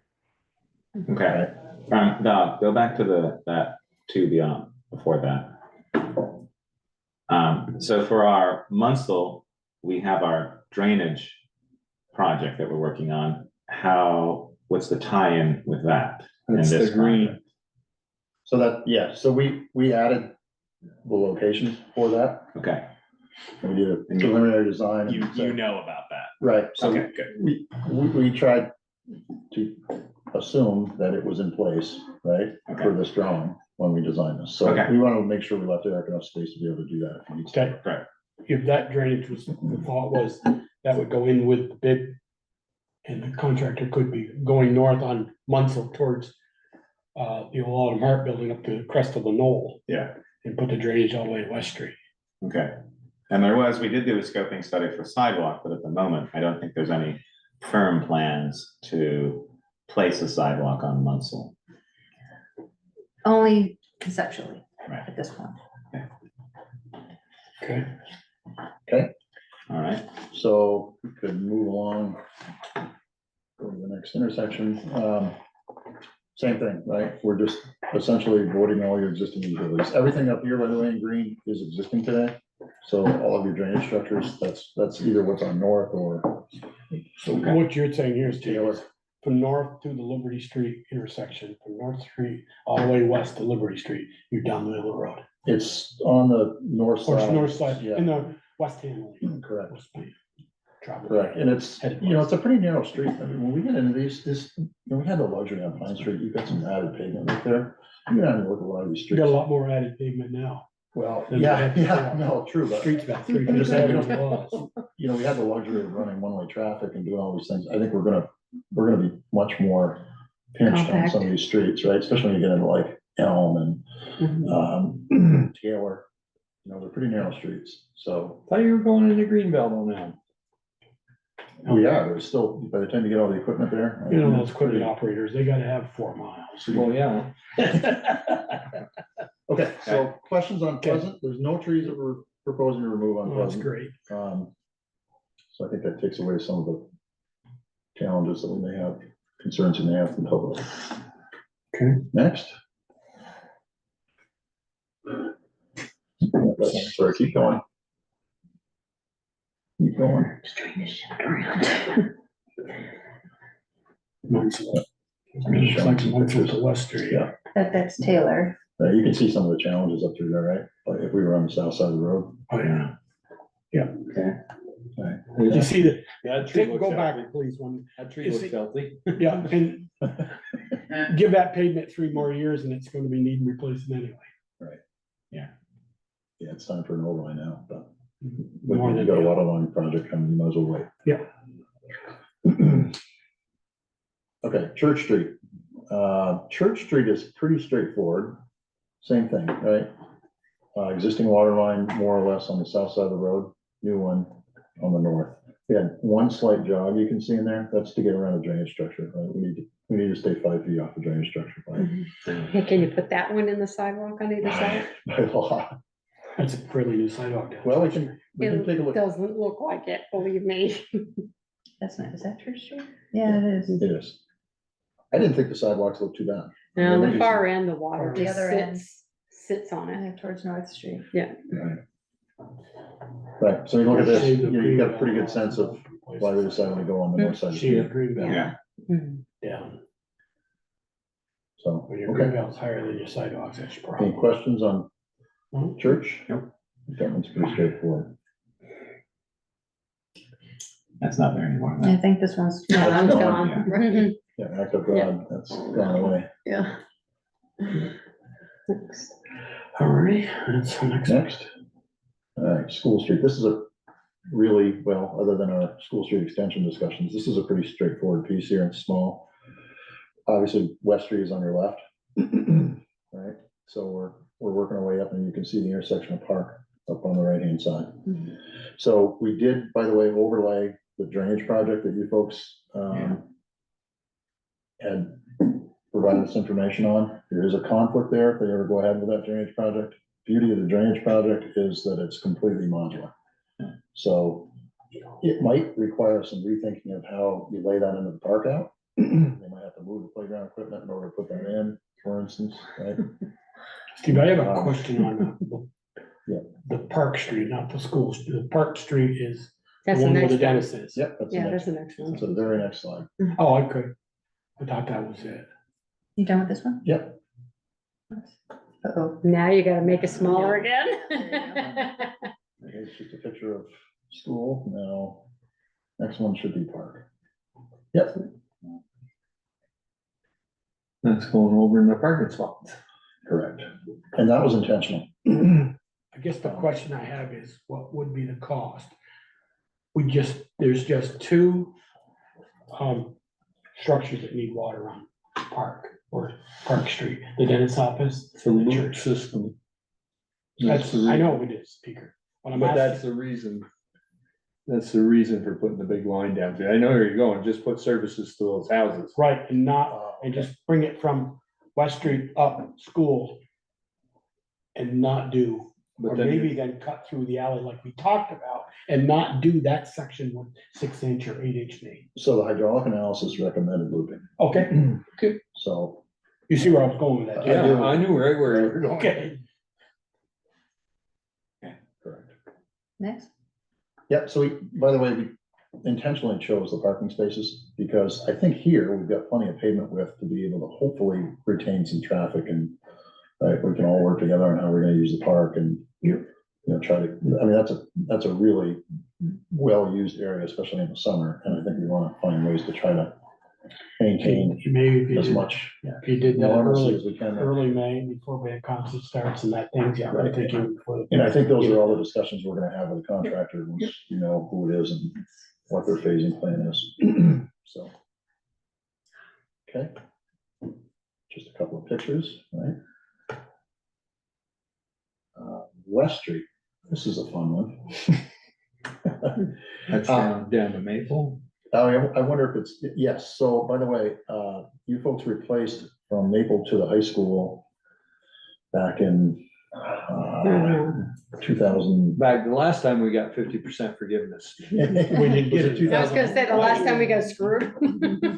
I thought we just did, I thought we just 17, was did, it? I thought we just did So Maple North Street was to 2000. west, going west. Before my time. Maple going west, yes. Yeah, this is from North Street to me. No, yeah, that's what, We didn't do that. Oh. no. We're doing it now. Right. So we're I gonna- see. I thought you said, you just said we got. No, he's just saying this is only going to Maple, is what he said. So where are we doing? work So- on So we're connected, so the proposed is blue again, right? The Mhm. existing is red. So in the 2017 project, you folks ended right on the east side of Maple. You can see the connection. Mhm. So what we're proposing is picking up right at that, just beyond that connection. And running down, and Valerie, we're gonna run down, or proposing to run down the north side of the road. Valerie, I think if you can skip ahead to a picture, it might help folks understand how we got here. So There we go. Okay, so here you're looking essentially from Maple Street, right, looking Mhm. east toward downtown. The existing line runs right down the right-hand lane, okay, almost in the middle, which obviously we're trying to avoid and maintain traffic and do as much of the other things as we can with limited impact, okay? So what we're proposing is to be on the, call it left-hand side of it. Almost on the white line, so to Exactly. speak. That's a Exactly. huge green belt down through there. Correct. And there's some huge trees down through there Mhm. that again, if it were in a different circumstance, I would probably say go right down the green belt, but I think you're gonna have some serious pushback from the. Can you go back to our map? Which one? No, no, is that, Right back at page 1? no, sorry, that's it.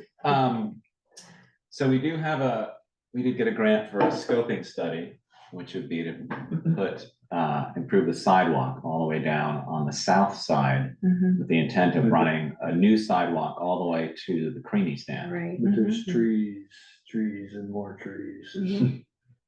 But there are more trees on the Yeah, north we're gonna stay side. right in the pavement. Yeah. Just on the edge. And I think West Street is wide enough where I'm gonna say you're gonna do 2 lanes of traffic, but almost, you know. Yeah, we'll say that would be the goal, to maintain two-way traffic to the extent we can, right? And I think we can shift traffic, we'll probably shift the center line temporarily. We just Right, call trying them to do barrels that. and- Yeah. Right, we shift the center line, and as long as we can make 10 or 12 feet on the edge for us to work, we'll, I think we'll be able to work on that, and that's your major thoroughfare. I mean, when we're cutting off traffic there, and it's gonna happen at some point, but those are pretty big impacts. We did, I think we had a conversation once, a brief conversation about possibly some of this work, especially the switch over here on Main Street, trying to be done at night. And you'll talk about that in a few minutes, probably. Yeah, we're gonna get to that section in a minute. And that really is up to you folks. I mean, that comes down to how do you wanna, portray this information to bidders? And what information you say, here's the things we can live with, here's the things we can't. And, everything comes down to money. If you're gonna say, hey, you gotta do this on weekends and nights, well, guess what? More labor. It's gonna cost more money. I think there's some things that we probably are going to run into those issues on. Yes, one intersection, it's a challenge. Yeah, I think the switch over here from the corner of Main North and West, probably a night job. And maybe get an idea of what, from under the light West Street to Maple, what that section would cost at night versus day. You mean this? Yeah. Would you care if we could do this with two-way traffic? If you could do a 2-way traffic, yeah, I think I'd be okay with that. I mean, I can see when we do some connections, right, we're out through the middle of the road, there's probably gonna be one-way traffic, and we're gonna have to work on that. Right, to say, okay, maybe that's a Saturday job, for instance, right?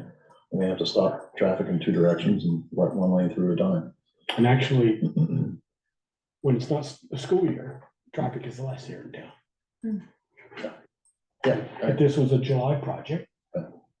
4th of July, there's not much traffic. Right after the 4th of July, right after that, yeah. It's the people you have to direct. We don't have a choice where we connect, right? We've got to connect in the middle of the road.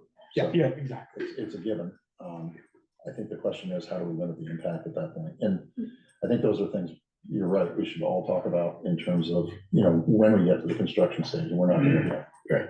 And this is, The bid, yeah. Is it in the right location, and have we considered everything we need to consider? And the only thing at night that I would say, Joel, is you also be cognizant of noise for folks that are right, especially in the summertime, windows are open, and we hear noise complaints all the time on other things going on in the village, so working at night may not be. We had complaints when they were doing the paving in that or something or other at night. Oh, snow removal. So that's just. Well, they won't be doing the snow removal while they're putting the water. That's right. No. We've eliminated that. Okay. Let's move on next. Maybe we could have them do it the same night. Where's that in your book? So here, go ahead, sorry. Sorry, I was gonna say, I'm just looking at Google Maps, you said that the amount of trees. If it's on the south side, green space, there would only be one, potentially 2 trees that you might impact. Right, correct. And one of the big concerns there was overhead power. Valerie, can you? That's true, it's all the poles are on that side, so yeah, okay. Good, come back. I think we could look at a couple of those. I think we missed them. Yeah, no, the power, all the power is there, so that's gonna be, Yeah. all right, in the You can road. see, I mean, if you think of it, Ian, where that's probably Steve's truck park right there. could be. Yeah, there's quite a wide green space there Yeah. between there and down through. I mean, they park there for church on Sunday and everything. I'm actually impressed Steve stood in the middle of the road to take that picture and didn't get hit. Hope he had his vest Stay there on. too long, trust me, stay there. His vest on. There's no crosswalk there, either, No. so it's up there. Yeah, okay. Okay, if we could jump ahead to slide 2 of 2 for that. Yes, right there. Okay, so here is, I refer to this as the spaghetti intersection. Because there are so many utilities in this intersection, it makes my head spin. I mean, under the light there. Yes, yeah, you've got buried fiber optic, you've got buried electric, you've got all of the controls for the lights. Got a 4-foot sewer, got a 4-foot Storm water sewer main through coming there, down. you've got water North main. Street. you've got- 54-inch. Yeah, there's a lot. 54 It inch. is 54, not 48. There's a lot going on in that little space. So this is the section we proposed to directionally bore. Okay, so to go with Joel's point, you know, he's talking about, do we need to shut down the intersection? To try to get through there, you can do it. I mean, it's possible to go ahead and conventionally trench this, but you're gonna have to shore that whole thing. I mean, we're not gonna get a trench box in between these utilities, so we're gonna have to come in with plates and shoring, and it's a long, expensive endeavor. So I think directionally boring is a lot smarter, there's a lot less impact to folks. I would imagine they would do that as one of the first scopes of work, but we'll see. The goal would be to get underneath, and you can see, if you look at the profile underneath, you can see that 54-inch drain line that you're talking about in green, right there, right? The existing water line, by the way, also dives underneath that line. That's what you see in the V right there in red. So that's the existing, they actually did a little jumper line in there back in, I can't remember when they did this. You said 20, sorry, when was North Street done? Oh, 20. The big project, big Before me. 2008, big dig up to. So we're gonna say 2008. it was the same project. Right, Peter? So the boring would go from the, this side to this side, correct? West, Correct. east to west? And that's all you're doing at this point, because the rest of Main Street is on the east. Bristol East, correct. Okay. So, But you yeah, gotta dig there. right. You gotta get under there, so The idea was to you're get gonna bore to to the west side of that Right. 54-inch culvert. correct. And the idea is that when we get to Bristol East, we'll have some sort of traffic detour, right, through this, I would imagine at that point, when we go down east, I would imagine we're gonna have some sort of detour at some point along Mountain Street, right, and come back to this intersection. So it'd be really nice if we didn't have to go back into this intersection as part of that project. Okay. You know what I mean? And we can bring people up and around. So that was the goal, was really to try to get to the east side of the intersection. So there's a whole lot. Underneath that drain is gotta be all new pipe, So but you don't like it. that's distribution. No, actually, we're gonna keep that. We're gonna hook into that. So everything coming down North Street, you can see the little, yep, come right down north, come down, down, Down towards south. stop. See that little jumper that goes off? That little Right red there. jumper, yeah. Yeah, it goes, yeah, keep going to the east. Nope, not south, east. East, towards your right. No, yeah, there you There you go. go. There you go, all the way over to the blue line, that's new. Oh, okay. Right now. So Okay. what, call it Green Mountain Engineering designed and put in back in 2008, I guess. Came down North Street, came underneath that existing storm line, or, well, it wasn't there at the time. And comes back into what we've shown in blue, where his little hand is right there on the screen. So right there, you're gonna bore from about, what, post office somewhere in that area? 100 feet or so? Yeah, you'll see, we're tying in. Right about there? Yeah, just in front of the post office, a little further to the east than the post office, about 175 feet, I think. Then they'll have to cut the culvert in, or cut the hydrant in, or you eliminate that hydrant. Where, yeah, sorry. Right on the corner. We're adding a new one right to the left. See that blue line? Yeah. That's a new hydrant. That'll be cut into that HDPE. That'll be cut into the, I think that is, where do we transition? We transition just on the other side of that, I think. The other side of that drain? The other side of the hydrant. Where do we transition? Sorry. Is the hydrant that blue line with the big, with the black circle, Yeah. or blue, dark blue, whatever it Yeah. is. Who's running the I've finger had a hard there? time seeing The pointer? What am I doing? There, Oh, here, yeah. right there. There you I go. think that's the hydrant, right? Right. Yeah. And we're tying existing in, one. we're tying Or in, that's a new one. There should be a note, I can't see that note from here, but is there a there note? no, there where that it says where we're transitions? tying in. Is it, yeah, I can't read it, no, that's me. Concrete. You got a computer Transition right there. to, yeah, I don't have it up on my It's computer. probably does. just on the other side. of the hydrant. Transition to 12 something on something. And then propose, It doesn't Propose matter. Doesn't matter. proposed hydrant assembly C detail. There we So, go. so those, See page 2. so that next green, that is a, that's a 8-foot catch basin with 4 foot of stone around the outside of it. Where you at? You're talking The in North green Street? line to the west of the, where you're Just- talking to connected. Yeah, that Yeah, one. right there. I almost, That That's is, pretty deep. it should be called out right there. I'm it's sorry, I not can't- very I deep. can't read Is that. it? Valerie, could you please zoom in on that? That is the, Enhance. that's a Enhance. 15-inch pipe that goes across and there's an 8-foot, drywall. It says Basically. 15-inch Or- or about- HDPE. Right there, that Yeah. line is 15-inch that goes across. Yeah. And that, right where the cursor is, that's a 8-foot drywall with 4 foot of stone around it. Okay, good to know. Steve, We may have to shift. it leave around a that little bit. in pose like that. That's what I was saying, maybe there's nothing hitching in, maybe we go back just a little bit further in directional boring under all of that.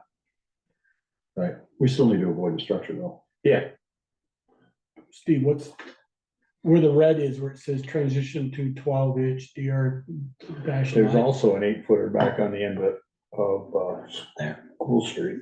Yeah, it should say transition. And there's also 12 one in front of the post office too. DR9 HDPE. Just before the post Other office. side of the road, doesn't matter. So that answers speaker's question too. Speaker's question was about the hydrant, original question. Yeah, Okay, so we transition right to the right of the hydrant. okay, yeah, I see it's transition. Yeah, so the idea was to have the hydrant on the 12-inch PVC.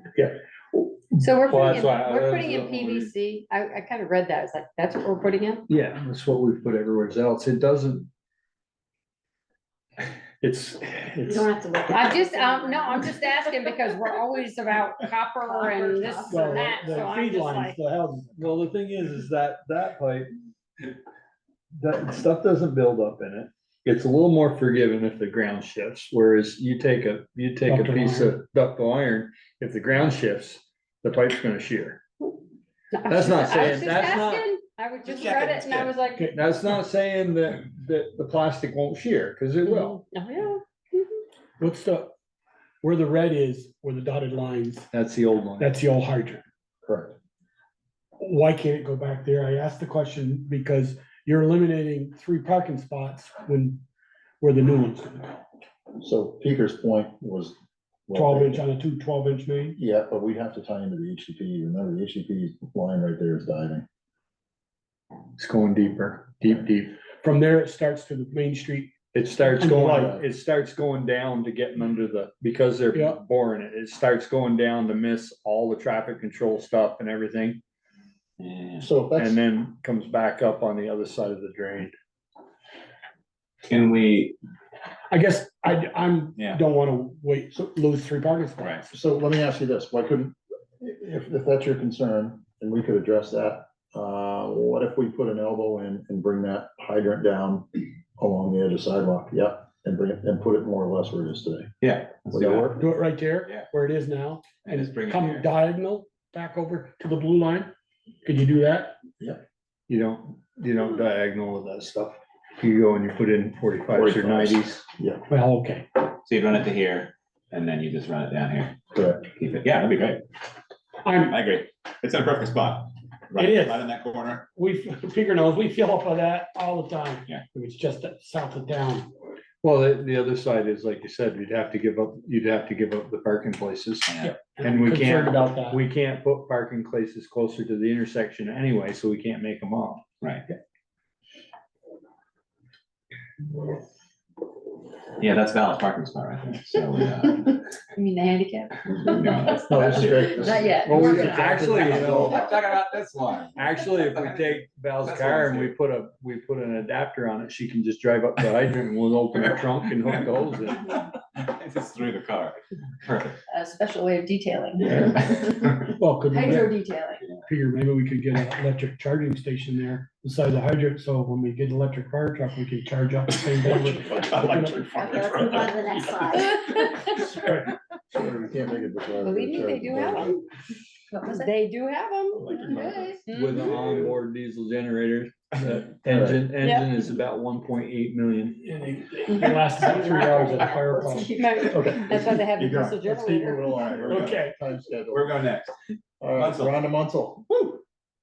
Okay, so Munsell is not really straightforward, but we had a lot of challenges. about We it. figured this one out when we did the The sidewalk sidewalk, that's scoping right. study. Yeah, no, there's a lot more going on in Munsell than you realize, but essentially, we ended up on the east side of the street, right? So you can see the blue. East side? Yeah. See, Yeah, the blue and the green. to West, you me, mean? That's the west Stephen, side. that. Your that blue road lines is are in the west terrible side. shape. No, they're not. Yeah. That road's in terrible shape. This way is east. Yeah. To me, you go Oh, right so- in the middle. Okay, And so we'll top it up for. West paving, Street's we'll down pave it there. like we did Yeah. Pine Street. Okay. Grind it, pave it. Yeah, that's really. you and I are looking at the I same know. thing. It's like, what do you mean? Hold on, we got about 40 conversations. Sorry. Yeah, no, that's all right. Laura, could we just move on to a picture so we can all visually see? There we go. Is that it, Munsell? So the east was also the selection for the sidewalk. That's what Mhm. came out of that scoping study. That was the only, Yeah. we looked at both sides and everything was, Not that We- anybody wanted we- it on that road. We originally tried to run down the west side of the road, right along the edge of the greenbelt. okay. The existing line runs almost right through there, and that was really our challenge, right? Mhm. And remember, this is a 120-year-old water line, so half the time you don't want to breathe on this. Well, stuff. just So take the old one bad out. things happen. Jill would get really mad at me if we were very close to it. Gonna do a I see her What are laughing you gonna in do, the have background. porta potties all the way up? That's through right. the She's gonna- house? she's gonna It's buy a not, couple it's not thousand feet. technically my madness. It's all your residents on that road that would be without water for the month and a half that would be making me cuckoo, and then you too. Oh, can't we just hook up to the hoses to the Yeah, houses get a behind them? couple 100,000 feet, a couple I just thousand feet keep of it behind garden them. hose and Timing. be all set. Can we go back to the So diagram? The east side was not my preference. Okay. Because we have some utility issues in there, right? We've Yeah. got existing poles that run along there. They're gonna come in, you know, these are pretty big excavators they're gonna run, right? And you're in the green space, right? Or Yeah. as much as you can be. Think about trying to work underneath those power lines though, with those, right? You're trying to. They come down pretty easy. The power lines? Yeah, oh yeah. Yeah. There's just- there's a little bit of sparking goes on when they come down, but that stops pretty quick too. We didn't have a heck of a, I mean, it was either dead center of the road or offset, right? And we decided it would be easier to offset it and we'd have some remote chance of getting one-way traffic. And then you, And then we're you, gonna Do the work. Did you see the scoping study that was done? Did you have that? I did. Okay. Yeah, and we had, at one point, Hooray! we had a draft showing where that sidewalk might go. Yeah, okay, good. so where do you go on the other end of Munsell? We They just told need them to to- stop. Zip it That's a up. 1974 line. Oh, so you don't have to do that one, okay. Correct. We just need to Ah. Got cross, it. That's handy. Mhm. Oh, yeah, look at we that. just need to cross the intersection, that's it, Yeah, okay. okay? Here again, That's for a board 50 years down the road. How am I? Bigger will still be on. May not Ian be will me. still be here. Ian. Doesn't feel like it. Is, you know, taking the factor, of, like I said, that street, the lower half isn't that great. We're gonna tear up most of it, or at least the eastbound lane coming north on that street to West Street with new drainage. Yep. I would really consider going up the middle and do like we did Pine Street, just grind the whole street when you're He done. intends to grind that anyway. when it's- Right, so instead of trying to go, I understand you want to keep one-way traffic and I really respect that. But I mean, we got through it on Pine Street. We just went up the next street and came in. Well, we pretty much Closed closed it it block to block. we had flags. Yeah, you did. We Yeah, you didn't did a have great very often job. that we didn't have one-way traffic, I mean. Well, if you did it down the middle, how much easier does it make that particular road? Given the power lines that are along there. And you don't want it in the northbound lane, do you? Because that's where the structures are gonna be going and the 2-foot culvert over the top of them. I'm here to work for you folks, if you. No, I'm asking, hey, you're the engineer, I'm asking Joel, you. are you saying from west all the way up? To Munsell. Just have it West- centered or? Yes, center, because the structures are gonna be in that northbound lane. Yeah. No, there's no structures. See the green? Yeah, we're off, you're talking about future drainage structures? Right. Be off in the green. No, I'm not saying future, they're going in the same time. I thought they're going in the same time. I don't know that that's true. Am I including I this? think That was their the, contention. I think the drainage structures were intended to go in first, Okay. beforehand. But not part of But he the talked project. No, about but separately, put them separate in initiative. as an add-on to the water, while the contractor's there. He's putting in water, and he can go right down through, put structures in. He was, Kind of like what we did on West. Eric. Eric had proposed asking that as a price. Yeah. Amendment. Put them at the addendum. same time and maybe the same contractor will sit on both. I'm right here, slap them right in. Yeah. Is that And you got something- that street, you can't, if you're digging the drainage, you're halfway up the street. Well, they're not. The drainage is right in the green space. The drainage is not. That's what it in- looks like on. the Right. Yeah, right That's there. here. Yeah. That was the goal, keep it out of the asphalt. We could. And the Future drainage catch is basins, not, yeah. Drainages the don't work very drainage well. is not nearly as deep, so they don't have the issues with the poles. Oh, okay, we didn't think of that, but you're gonna be away from those, you're gonna be west of the structures. There's no structures down through there. Well, I would think we put one in. No, see There where the catch basins are off on There the are side. through- Yeah, Yeah, but I think they're it's not only- immediately there. There's nothing down there. I think we added We're gonna one. let that run all the way down? No, I think we added one. There's We some up wanted a there. clean out structure somewhere. I'm There's a pretty cou- sure there's a to couple go of them. down. I'm thinking going I south see on that that street. Sorry, but- I only see those two. I don't see I see, another one. yeah, I see two. Oh, no, there's one. Yeah, 3. There's 3. There's one down at the other end toward west, correct? Yes, right there. Oh, Yeah. Mm-hmm. And then we tie into the existing structure. I'd say if it, I mean, since we have a heck of a lot of cross streets and it's a small section, if it is beneficial to putting it nearer the center, I would maybe look at that, you know, with the potential for saving money and again, for tying in with that drainage project. And then you don't have to deal with all the power poles and things like that. Right. And my thought, back to the structures is, I mean, that's a couple hundred feet run between the last one from the West Street corner all the way up to Munsell almost, or West Pleasant, is to put one in halfway. While you're going by, time it. Instead of water running down the road, getting the You next don't structure. necessarily have to put in, although if you did put in one of those dry wells, it would eat more water. Less water is gonna make it to West Street. Mhm. Okay. Okay, Just a thought. You saw the structures we put in on Vine, right? I did. I mean, that's what we're talking about putting. With piping each between them. Yeah. So if the rain is more than what the structure could take, then it acts as a catch basin. So with this particular project, do we have an opportunity to reshape the Pleasant Munsell intersection there in terms of sidewalk? Remember in the scoping Oh, study? the sidewalk comes, yeah. Because it's this, yeah. I mean, when you're stopping here, you can't really see much. It'd be lovely to be able to sort of reshape these if we're digging this all up. And we have the guidance from our scoping study, which is sidewalk all on there. Even if we not doing a sidewalk, we could just sort of take some of the designs that were done. You know, these are pretty good here. You've got good sight. This is a house right here, and there's no sidewalk, obviously, but your sidewalk's hanging up here. It'd be great to reshape that so it's safer for pedestrians walking. I mean, on both sides, since it's all going to be dug up. Yeah, and the drainage works as well. Yeah. 'Cause right now Right, it's- and there's no water, it's a big problem, isn't it? big swimming pools right there. Right. But yeah, just a thought. Okay. Okay. All right. That's it. This, Lovely. are you here just to listen to Taylor? Yes. Why don't we, is it okay with everybody? Sure. We just jump ahead to Taylor? So, Do you need to look at me? because Maple's kind of long, yeah. Taylor, there we go. Okay.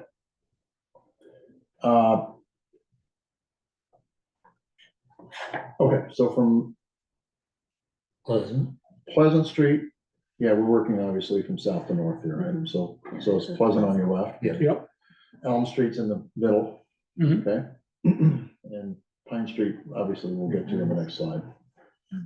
There are 3 trees, I believe, with this alignment, and this is probably something this gentleman may have some concerns with, right?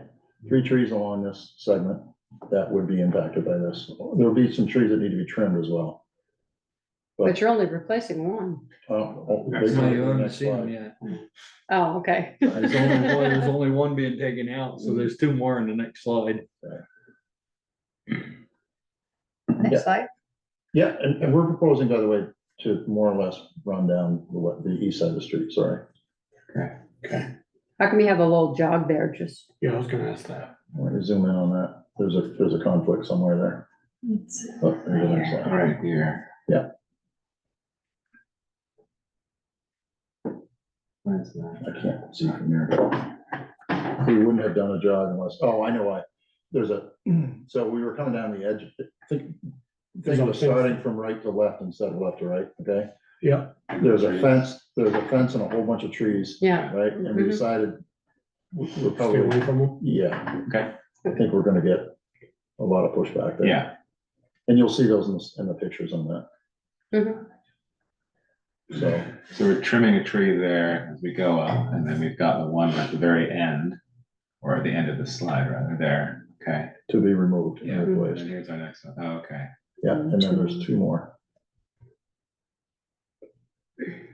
And there was a lot of discussion about this when we were working on the design of this, because some of these trees, these 2 right here, I mean, they're beautiful trees in front of historic houses. It's not an easy thing. So, if we go to the pictures, Barry, we can kind of see, I think you get a good sense of why this is where we had to jog out into the roadway. You were just talking about the jog. So here's the trees on your right. That's not a great picture of them, but there's a big fence in there as well. Right. All right. There's the fence. If we go to the next one, I think I have one there we go. That's better. Oh, it's that one. Okay. There are some of the trees. Are there only those 3 trees there? No, No. there's more than those. But they're the those are biggest ones. Those are the 3 that and we're not proposing to go through the middle of the trees. The forester said to me, Steve, they're not gonna survive, right? You're within 2 feet of the trunk of the tree. You're gonna take out 50% of the root system of that tree. Mhm. And then you're gonna leave it with no way to hold that side of the tree in if you get it, Right. You're saying if you're in the road. We're edge. Our proposal was to run right down the edge, and we were trying to stay to the extent possible out of much of the roadway, just because it's so narrow. And we've got all the utilities on the west side of the roadway, right? Here again, We're gonna repave the road. right, and I really commend you guys to really trying to keep some traffic open, but this is a little tiny side street during the day. Those trees took 100 years to grow, and they make pavement every day, and I know it's a cost, I get that part of it. Well, taking the trees down is There's a cost too. But Joey, that pavement's the same age as when you did Elm Street, so it's only 2-3 year old. I know, if this was down in the 27, 28 era, maybe that's 3 to 4 years later, we got a little more life out of that. I respect you doing that. I'm gonna comment when we get to Maple, because Maple's beat up now. They can't wait for pavement till 28. As Eric said, if we don't pave it by 26, I'm doing it myself. Can you go back to the? But, no, I respect you, Steve, but I think a little bit of paving cost versus. That's what this is all about. And it right? may This- not this be- comes down to, If we got the contractor to do a little better job of tamping it. And it wouldn't settle like Pine Street. Pine Street was you a mean at the mess. house? Oh, and Pine Street was a mess anyway, before they paved it, before they dug a water line. It needed paving for 15 years. Those streets, they may be able to cut it. And vibratory roll it with a big roller and and then put a skim coat over it in a couple of years, not have to do like as much work as we did in Pine Street. The issues I saw there at the house. Right. Right. If we went in the middle of the street, can we save those trees? Yes. Yeah. That's where I I'm mean, going just, with it. and that's what this comes down to. It's a balancing act, right? You're gonna add $30,000 or $40,000 of cost to the Well, project. that's what I was just gonna say. What is the cost? We're talking about 3 trees. I look at the number, 3 trees, it's 30 grand at least. And you just paid to pave it 3 years ago. It just seems like you're throwing away a lot of good money for 3 trees. I don't mean to sound cold. I'll bet it costs you 15,000 to get those 3 trees down. Yeah. You might. And I At think- minimum 5,000 a tree to get rid of the tree and the stump. And then put one in. Then put one And in. then put one in, so yeah. And the feedback and the, you know, like I said, it took a lot of years to grow. And to me, if that street's not in terrible shape, you're right, Chris, it was 3 or 4 years ago, we paved that street. If we just cut it and then repaved that section, and then a couple of years, we just skim coat with 1.5 inches over, not have the amount of expense that we have in Pine Street, because that street, as I said, was a terrible mess before they got started. We don't have to grind Taylor and Allen if we went down the middle. I'd like to These see- 2 houses yours by chance? What's that? Do you live in one of these 2 houses? Yeah. Across the street. Randy, yeah, you were there, what do you think? I'm gonna ask. Well, Public's opinion. we just spent thousands to have a big tree taken down right next to our driveway. Last year, but there's some other people there, I know, they're beautiful trees, but something's gotta go. Yeah. You know, there's several of them there, on the opposite side of Taylor too. And I'd like to hear the forest, I'd like to see our tree warden say the health of those. Well, that's what the other question I'm gonna say, how close have you looked at them? A lot of our older trees are aging out. Like Chris's tree did look like it needed some work, it needed a. It needed to be trimmed about job that. at the stump. At the stump, yeah. Used to say, trim that about 1/2 inch off the ground, that'll look good. Well, I think part of it, if we're talking about 2 trees, I think it's easy to reach out to the property owners and speak with them.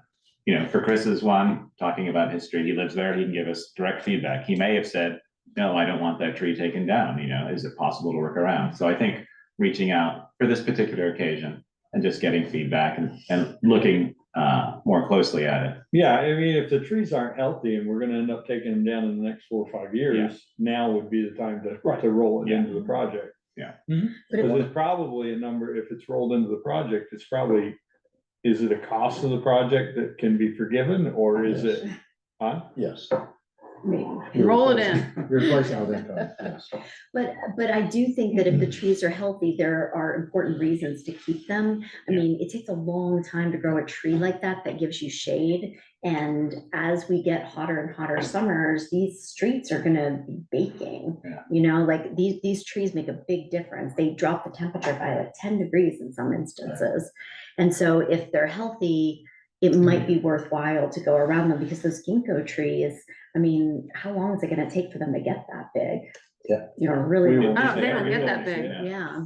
They don't get that big anyway. No, I mean, they're pretty, but they don't provide shading, so. Yeah, and we haven't had roads that we talked about where we've had specific things about some of the trees, because you've done a great job in terms of avoiding. So I think in a couple of cases, we can look at this and just see what the potential is for saving them. And Right, and we- see what the tree health is, like, does it make sense to take them down, or are they healthy? The one on the left is not very healthy. The one on the right Okay. is, and it's in front of a home that has been completely restored. It's beautiful. It's- Mhm. You know, if you go up the middle. It really is. And then you grind the whole street, it becomes from a 20-foot wide street to a 22, like Taylor Avenue or like Pine Street became. Yeah. Right. Wish I had a picture of that one. I don't. But. Okay. Okay, I've got a note in here, and Okay. I'll work with Okay. Valerie and we'll sort out how to do that. Right, thank you. Any more? We gotta go Yeah, back. yeah, Okay. we gotta- We're gonna go back there. Just Maple. Oh, you got one of them there. That's good pressure. Now back, you gotta go back to Maple, because we didn't do Maple.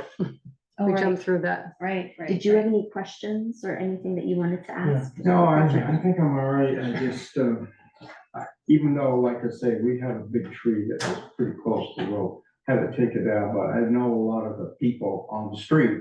I was just wondering what was gonna happen, because some of them are a little, you know, Yeah. touchy about their trees. Right. Well, they're attached to them. Rightfully so. Takes a long time to grow a tree. Wow. Takes a long I time. know, I Growing that know, healthy. I know. 2 generations, you know, getting that size. Mhm. Yeah, okay, Steve. Okay. Maple. Yeah. Thank you. Thanks. Yeah, Aaron. thank you. Yeah. And then, you know, as this project progresses, there'll be information on the town website as we get towards it. And then similar to Pine, where it was very well organized in terms of letting residents know when construction was happening and how long it might take. We'll do all that process again for this project at a much larger scale, since there are a lot more roads that we're dealing with. Right, okay. Yeah. Right. Yeah, we won't show up and start digging. With a chainsaw in the morning. Yeah. No, not at all. Well, thank you for coming. Yeah. All right. And don't feel you have to leave, Randy. You can stay if you want. It's riveting. This is riveting. All right, Okay. Maple. Okay, Maple, this is one of our longer streets, right? Yeah. And there's a lot of trees on the street. There are, and this goes out, obviously, this section all the way from west to Pine. So, Valerie, I think it's been, I should have reversed the order, sorry, maybe put the pictures ahead of time, but is it easier to look at the pictures and then people can visualize and then we jump back to these? I don't know. Doesn't matter. I think we know the roads. Okay. Well, We know the drill now. we're connecting right on the very left-hand side. You can see some drainage there. There's some conflicts with the existing drainage work right away. So we need to remove and replace the existing drain line. By law, we need a minimum of 18 inches of separation. We go right through the middle of that line. And Is it that would one of be, those ones you gotta go under? yeah, exactly. And it would be pretty costly for us to do that. So we decided it'd be cheaper to remove the drain line. Remove it and replace it. Yeah, exactly. So we're gonna do that. Obviously, the existing runs more or less right down the middle of the street. That's red, correct? And we're proposing to run the edge of pavement on the west side of the street. Okay. And if you look at some photos, I think we'll get a good feel for why. That street's terrible. Yeah. Okay, Especially from church up. Yeah. From there up, it's terrible shape. exactly.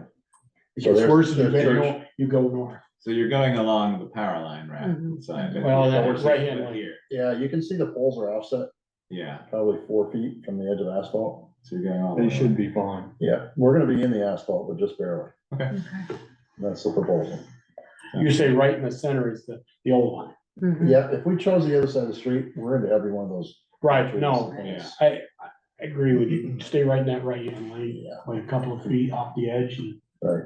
Again, it's all a balancing act, right? Yep. And actually, 2 of the big trees that are down on the end of Maple came down in the last storm, so you don't even have those to worry about. I think there's one more slide, one more picture maybe.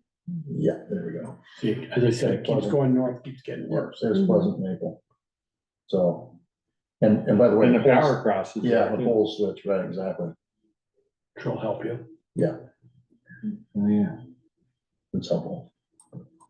Okay. Okay, so we can go back. To the drawing. There we go.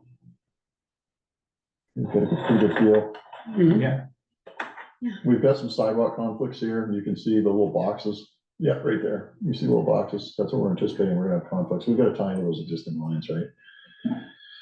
New curb stops. And obviously, Curb stop's gonna be on the, in the green belt, between the sidewalk and the edge of the road. yeah, Valerie can zoom in there, please. You'll see, that's exactly what we're proposing. See where it says CS? Yep. There you go. And then tie in. Gotcha. Yeah. Yeah. The angle. CS means curb stop? Mhm. Country store. Cotton socks. So it's pretty straightforward all the way up, I think. Same approach. Let me zoom on to the next slide unless there's any questions.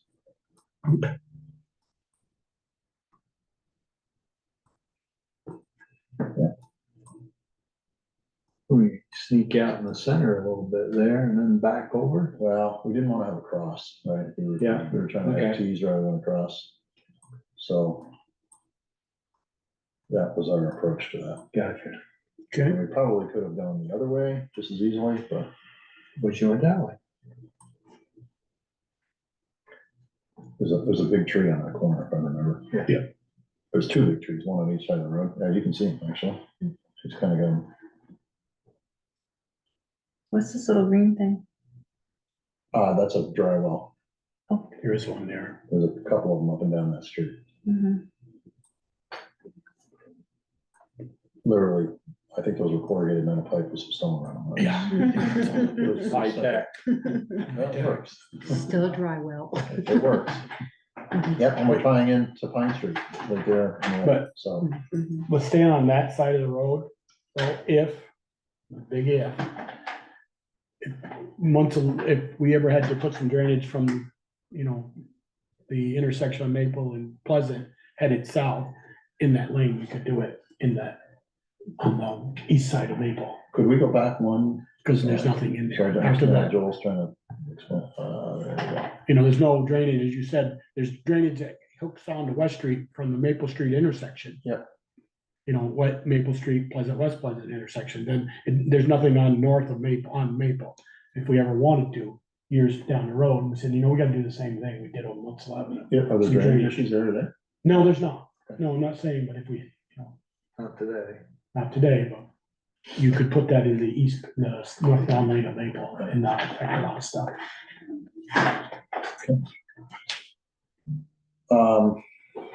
I think we can zoom on to the end here, right? Okay, you only been an hour, so that's all right. I'll wait, put you 30 minutes on. It was a lot too. No, actually, I think I bumped it to an hour. Yeah, there's quite a bit. Did you? I did. Yeah, oh, mine says 30 here. No, This is- you're this the is- one above it. Draft. Helpful for me. Next one down. One more. Well, his is draft, Number so that three. was, that was old. Oh, I don't know, we get about 5 of these before I know which one's the right one.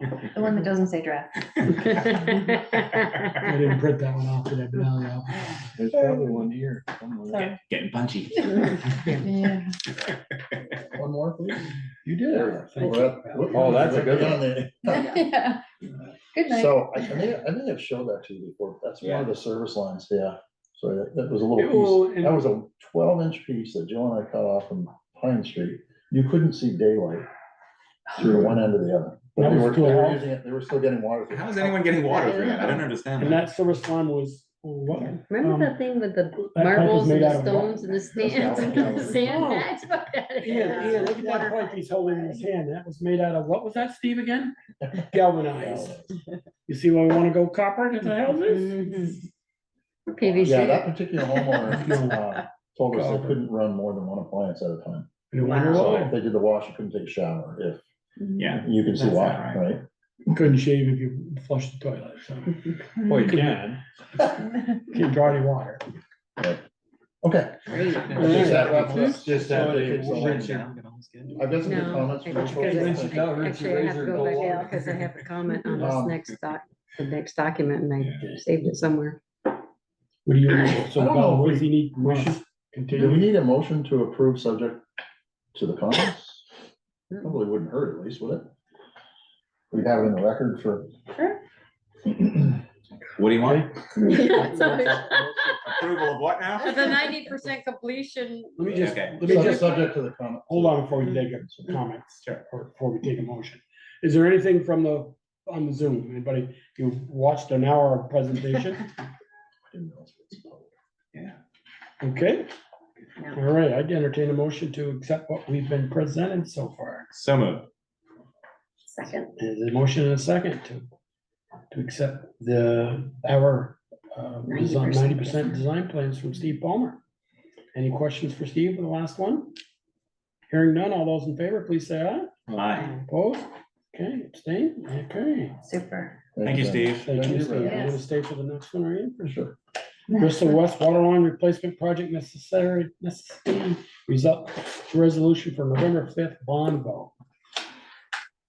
Valerie, you've got that Right, language, do you? yeah, so hopefully folks had a chance to look at the draft. Can you put it up? Yeah. Because I had a question and I shut my computer down. Okay. So, Yeah. And I published, I posted online the initial draft, and then we heard from our bond counsel. And he thought it was fine, the description of the project was fine, and the highlighted numbers are, we didn't know what the figure was at the time, so this just needs to be updated to reflect the number that we want to actually present for the bond vote, which is what, 4 million? What did you recommend? 3,589, but were there additional, I didn't know if there were additional costs that the town had above and beyond that. Is there financing costs or anything? I mean, 4 million is very conservative. Yeah. So. Sounds like a lot to me. It is. Val's just juggling just so much money. 3.95 sounds a lot better. Really? Like 39.99 instead of 40? Well, whatever. Can you go up just a minute? Yeah. You say the town voters, submitted to the town voters. I know we all have to, the whole town has to vote on it. There was something in there that I thought it said something about payment or by the town voters, and I'm like, yeah, but the whole town voters are not paying it. I actually, I know what you're talking about. I Okay. thought the same thing. Maybe you take it out. Let's see. Qualified, submitted to the qualified voters of the town, not to exceed. That doesn't say that. Let's see. Was it? I just wanted to make sure that if that's in there, that it was right. Right. Ultimate taxpayer cost of this project, to reduce the ultimate taxpayer cost of this project. Maybe, and that, maybe that's what I was thinking, is like, well, it's not all the taxpayers, it's the water Well, district. if the district Payers. went under, that's the thing, the town is still obligated for the bond. Mhm. But it needs to be some, I agree with you, Michelle, it has to say something in there that to be paid for, the cost of this project is to be borne by the water users of the district, water district. By the water district. not Yeah. by- So in that Right. now, Need to say the therefore, water be a district. resolved paragraph Users. Yeah. I'm gonna pay to the project. for capital Should be improvement. submitted to the town voters at a special town meeting, which is true, which is what we're going to do. Not to exceed, let's see. The town will.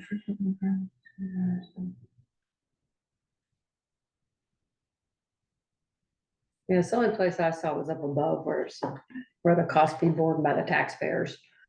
Let me do a word search. Let's see. Tax.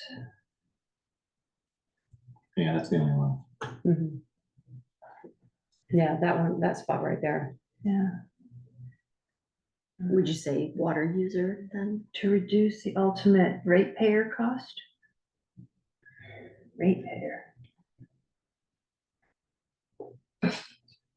Water department. I'd Wouldn't say you- wouldn't water- you use Just, water we just take district or water taxpayer out, district? just the ultimate cost of this project. Like you don't need taxpayer in there. Yeah.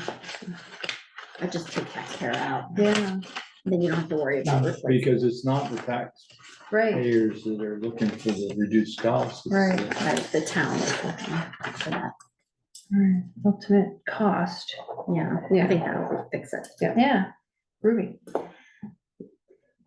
This is a PDF, so I can't do it. Oh, Yeah, okay. yeah. But somewhere it's gonna say this project is, the cost of the project will be borne by the It won't say it in this, but. water users of the district. Well, we didn't with Pine Street. This is the Yeah. exact language from Pine Okay. Street. Mhm. So, Other than that, that was my only comment. no, that was a good one. And so the attorney's comment was, come on, cheapers. Just these little edits, minor edits, Mhm. Okay. just fine. And so the public information meetings, that's where we're going to explain that we're trying to get financing for the project. Mhm. Okay. That's where we're gonna explain that Ian's gonna go up to the state house loaded for bear if we don't get 50% forgiveness. And they're gonna come and cuff him the next day. Can I bring Michelle with me? I'll have somebody in my office on speed dial for you. No. Okay. It's already frustrating I with mean, the last email we it's got. expensive enough. You'd think we'd actually qualify for forgiveness now. Yeah. Oh, you just needed to spend a little bit more. Yeah, just a little bit more. We're spending more in our If we- users. if we hear that will again. Match their Okay. calculations. You need a motion? Yes, please. I make a motion, we approve the necessity resolution for the November 5 As adjusted. bond vote as adjusted. Second. Okay, there's a motion and a second. The bond vote, any discussion? Can I ask one question? Sure. No. How much? How much is the bond for? You tell us, So the estimates, it's like, which I laid out for you guys. right, that's the next item. 3.6 million. Oh, I'm sorry. Did I Sort jump of, ahead? it's actually it's not. Yeah. No, it would have been this one, we just didn't cover it. Under the hearing, we didn't cover the costs. Tell us now. Yeah, so 3.6. What's the bond's gonna be? So I included. Not to exceed? 7% contingency Let in me there as well. pull that up since we're going Okay, there. just to give you, so, I always try to find a project that's pretty similar. Pine Street was pretty similar in terms of construction, right? We've got some extras here that we didn't have in Pine Street. So, we've got the cost of inflation that's happened over the last, let's say it's 3 years between then and by the time we did this. We were at about $295 a linear foot when I just think about the main, right? I kind of, it's a good planning number, right? And I go, okay, you got a really low bid. And I think that was an outlier. I don't think you're. We're not gonna do that this time? For planning purposes, I wouldn't use those numbers. You wouldn't use that foot cost. Not for planning purposes, right? I think that you're gonna leave yourself short. If we threw out the low number and the high number, they were both kind of outliers. You're in about we would have been about $325 a foot. 3.25. So this came in at about $380 a foot. Remember, we got a bunch of 12-inch pipe here as opposed to all 8-inch on Pine Street.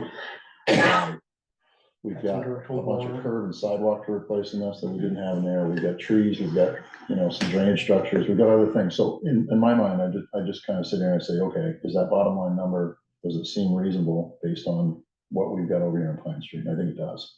And we're gonna be 20% higher.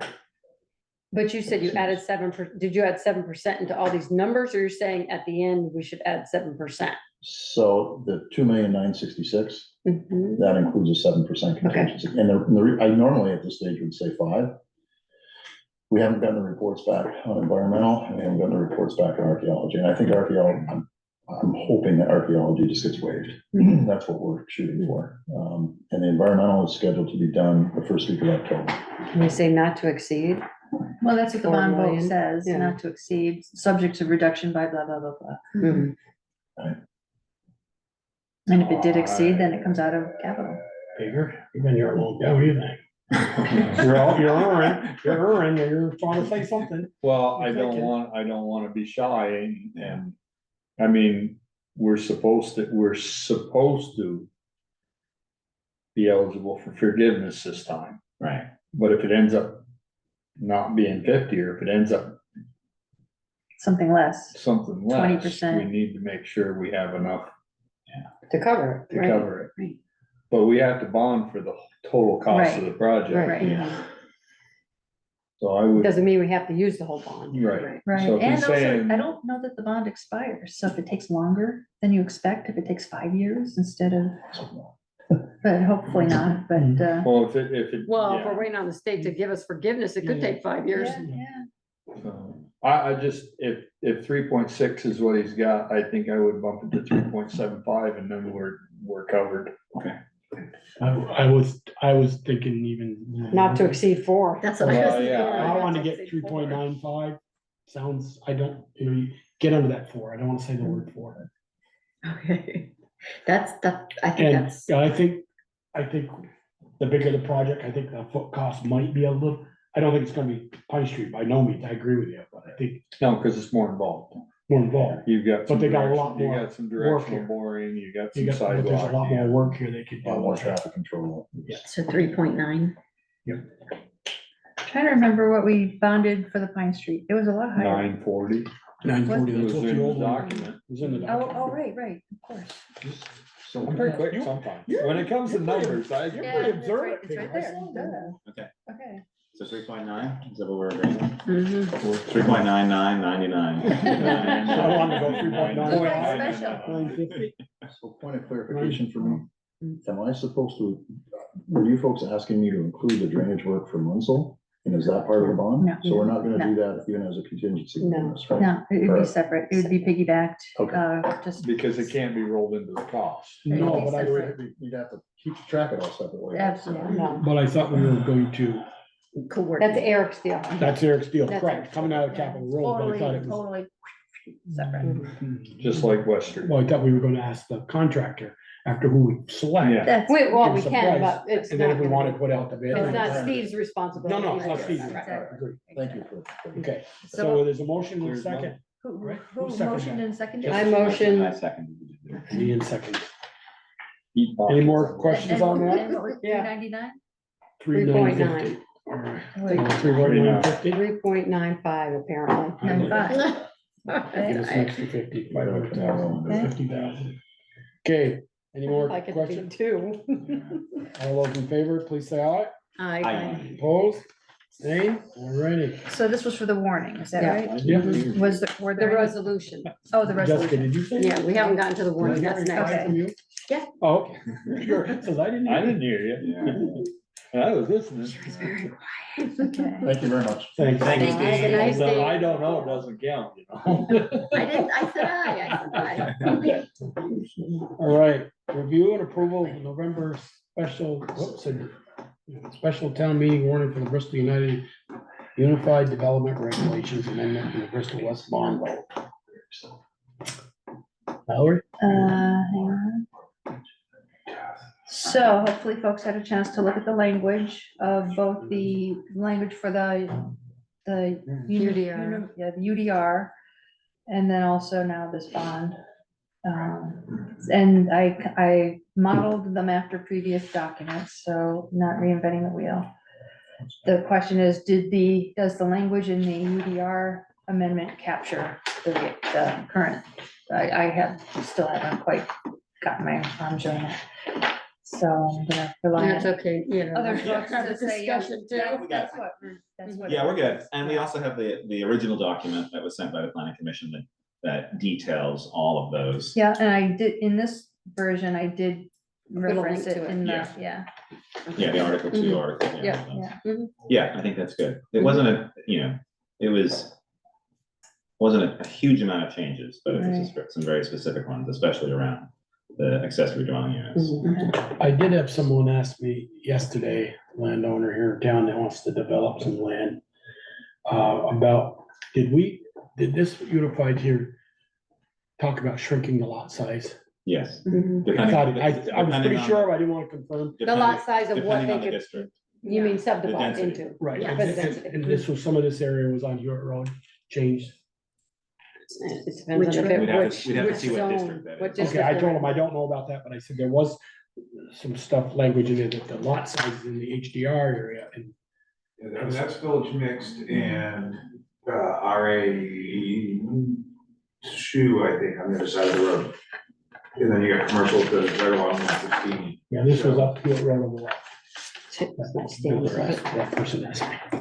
So, and I said I would find out. I don't, Like, so we are voting on It- some new it- regulations. they didn't touch any of the RA on this round. Yeah. Everything they focused on was in the village planning area, and those harbors are actually just outside of the village planning Okay. area. All right. Okay, all right. Okay, did I get a motion and? Well, I have a question on the time, because the old ones started at 7, but lately we've agreed to meet at 6:30. So I just wanted to check in on that. But these are just special meetings for this, or are these a select board meeting too? November 4th is a special meeting, and October 28th is part of a regular meeting. But then again, the special meeting part of your regular meeting on October could be at 7, if you start at 6:30 and do other stuff ahead of time. I would just leave them both the same. Okay. Yeah. Yeah, but which? 7. 7, okay. I would just leave I it don't at think we're 7. gonna get lots. Because November 4th, I don't I want don't to think be we're here at gonna 6 get, o'clock. the room ain't gonna flow over. Alright. Okay, Gotcha. is there, was a motion and second, did we I'll have? make a motion. And is there a second? I'll second. The Of motion course, with a change in the number there. Right. with You don't leave changes. that 940. Okay. Any other questions for the motion? November 4th or November? November 4th is the info meeting. And, okay, all those in favor, please say aye. Aye. Opposed? Abstained? Okay. Thank you. Consider adoption of the proposed Bristol capital improvement plan with or without the adjustments. Right.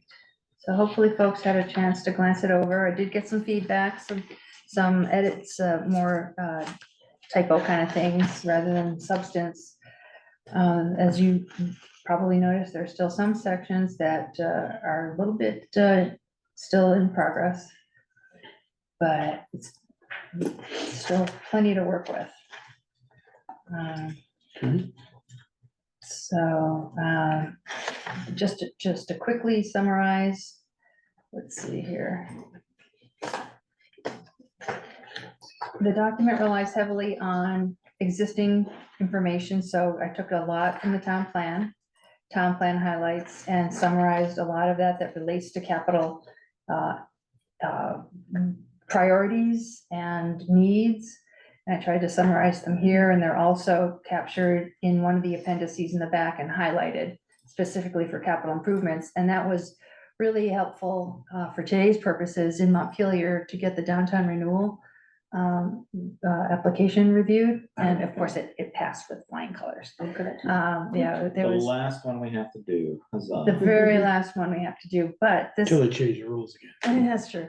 But this document clearly shows the town's previous investments in infrastructure that supports the downtown, the economy, the public environment, public transportation, all those good things that support a vibrant downtown. It shows what we're currently doing, and it shows what we intend to do.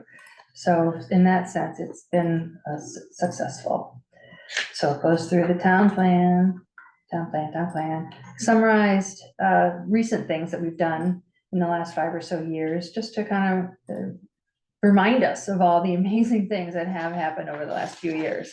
It is pretty remarkable. And again, it demonstrates to the downtown board and others, the community, the types of investment that this community has made to really improve quality of life, infrastructure, public health and safety, all those good things. And then this section attempts to describe many of those projects and include recommendations about going forward. So these recommendations are where folks can choose to weigh in at some point. Tonight, though, hopefully we're looking for some final action. So if you have anything in particular to clarify. One thing I learned since doing this draft, and I don't think I updated it, was about the fire station antenna, the communications tower. This draft focuses a lot on the prospect of a Firehouse Drive location, but there might be other locations that might also be worth looking at. So the state's currently working on an upgraded radio communications plan as well, so it might fall on a change. Yeah. So we could choose to update this document to include other language, or just accept it for today's version and know that it will evolve. To me is an ever-changing document. Yeah. So whatever we do, it's gonna constantly be changing. Yeah, and it reflects what was known At that last time. month. Yeah, not necessarily what was newly known last week. So again, it reviews our existing buildings and some of the things going on there, some of the issues confronting some of our existing buildings.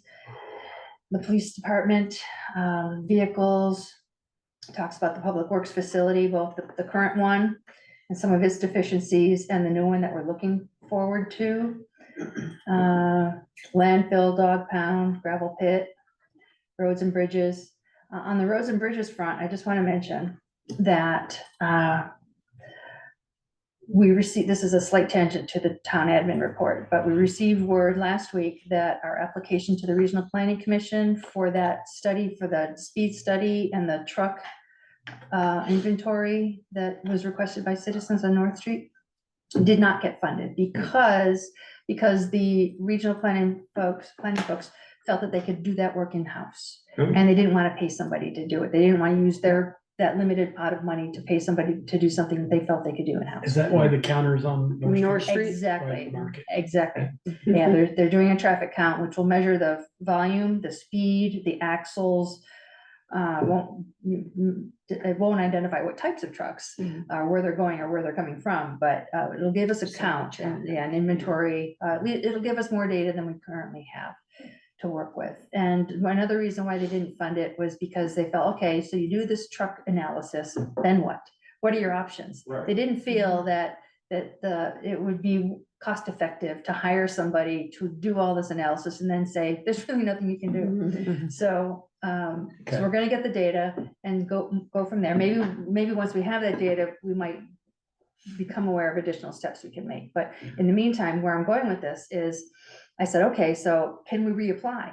or do we have to wait till next year? Because if that money is not gonna be gonna be spent, then, you know, it's just sitting there, maybe.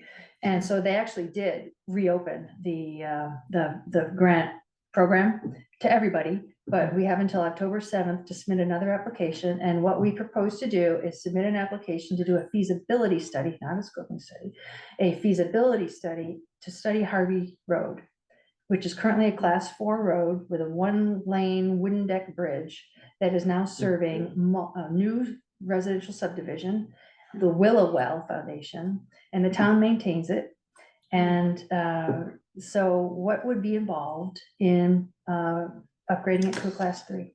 It's too bad we couldn't make the developer do that. And put those. Well, once we have, once we have that information about what would be needed to do it and potential costs, then we can decide A what $5 if, million bridge. what if anything to do. And well, with the data, we might be able to qualify for some other support. But without it, there's nothing. Dead in the water.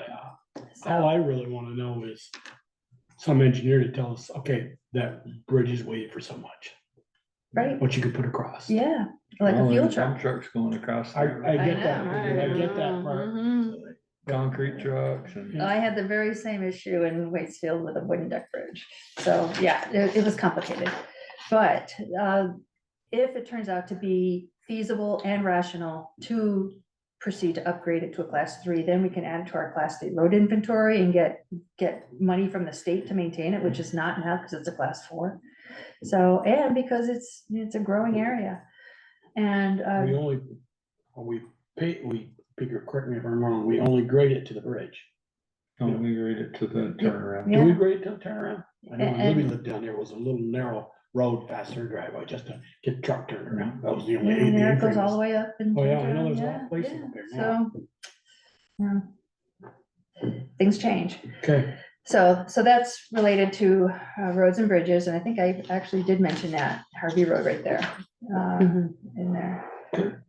Sidewalks, I think you know that we did get the grant for the West Street sidewalk scoping study, which is really cool. Excited for that. Stormwater. Speaking of sidewalks, I'd like to see a bid proposal ready to go out to contractors by January 1st. It's not gonna happen. I can't do it. I'm disappointed. I mean, I know you're loaded with stuff, Valerie, I get it.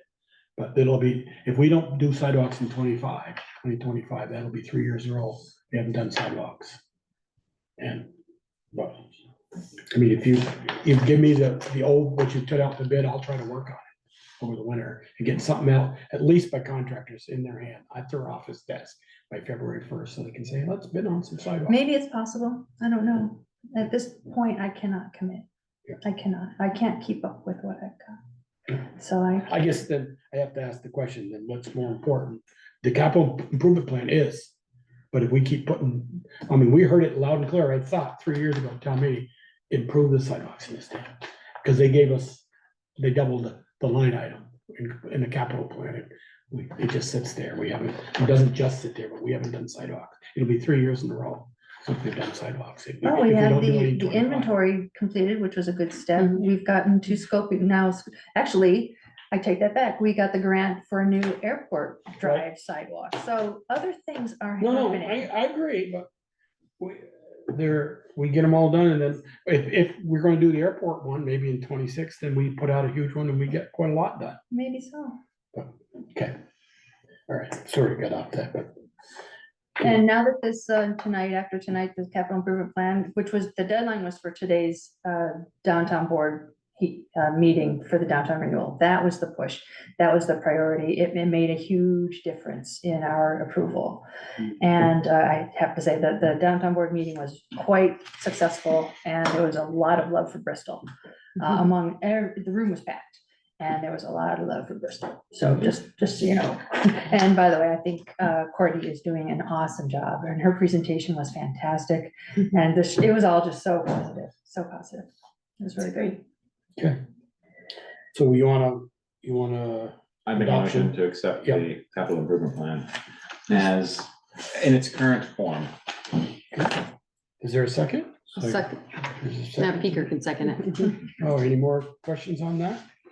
I think the only thing that I'd like to point out about these plans is they're a great planning tool, but we have to be careful that they don't become, because it says in the plan, we're going to do X, like, we'll definitely want to revisit these things as they go.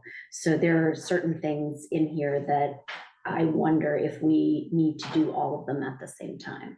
So I know that we've already said it's a planning tool. I just wanted to put that out there. But I just we'll want to use make it- sure it's we'll just a use it as a planning tool. planning tool and not, well, it's in here, so we have to fund it, Right. right? Like I Well, just, no, because to me, this is a work in progress. It's constantly changing, Right. evolving document, so Right. it's not a guarantee. And Well- jumping ahead, for example, the capital roads fund, these tables try to show the phasing, the pacing of these things, not only in terms of internal capacity to actually get things done, but to raise the money for it, right, to set the money aside for it. And so hopefully these tables, well, for one thing, a lot of these tables were built upon tables that are already in the town report. Mhm. They're already there, so they're based on stuff. And then the stuff that's in yellow, we haven't figured out yet, like Right. Briggs Hill Road, we don't know. right. Um, And so I think this is all really great.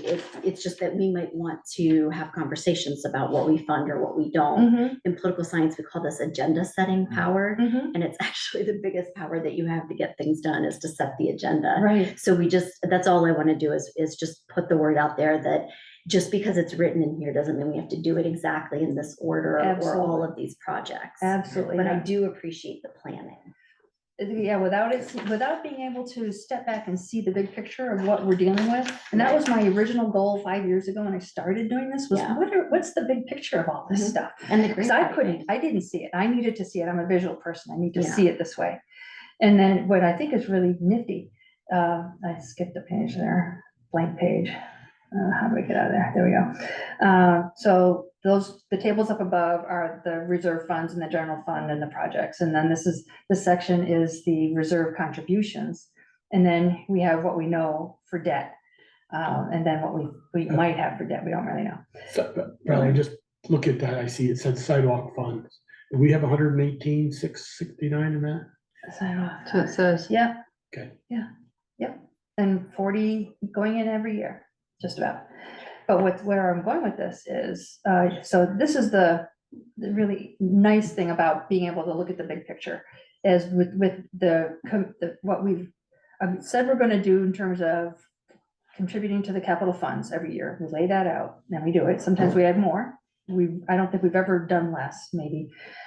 And then the debt, what we know of is debt. But you look at the bottom lines and it shows that from a planning perspective, we're achieving stability, that there's no big spikes on the horizon based upon this plan.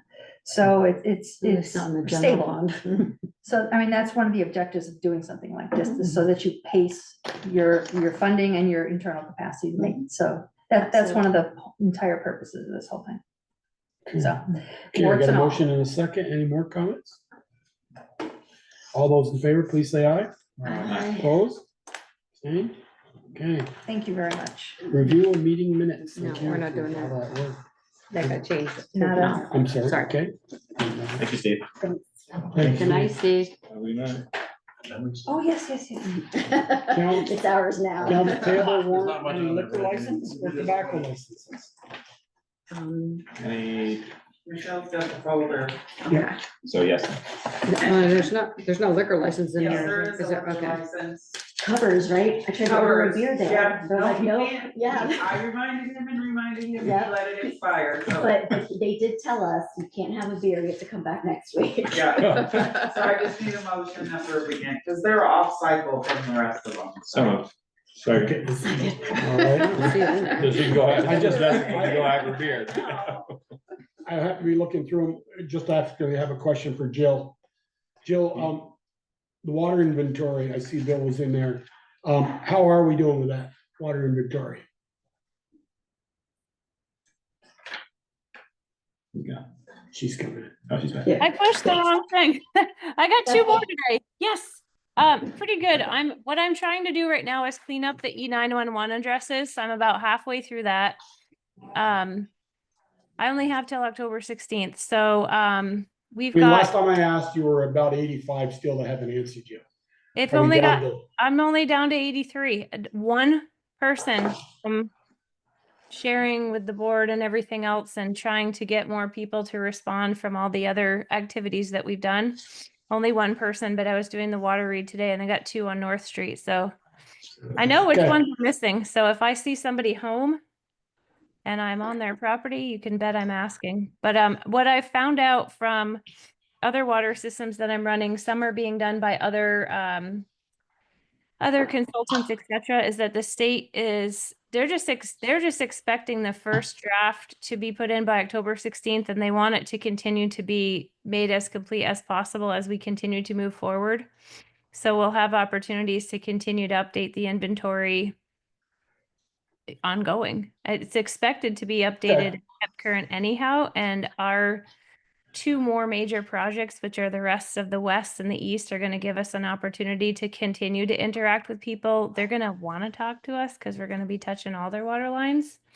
Okay. Something that we don't know, we'll get more information on, and we'll keep pushing. And we could put another mailer in the September bill if you wanted. I just know there's like I would. Yeah. Contact me or I'm shutting your water off. No. You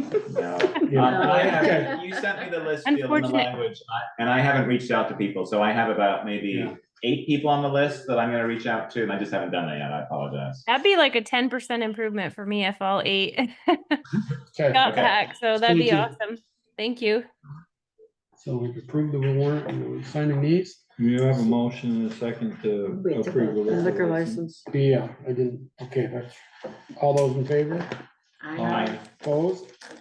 Okay. Did they have any restrictions that we had to? Not for covers, no.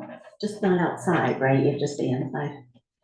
No, Yes. Oh, they won't let me I take know. my beer. No, out. I don't think so. So they don't have it roped off. he doesn't pay for the outside. Oh, license, okay. So he can, they Did can. you only get all of put I it just on. thought it was Oops, because I'm he sorry. thought it caused problems. I could just Okay. say it. Well, I mean, there's that.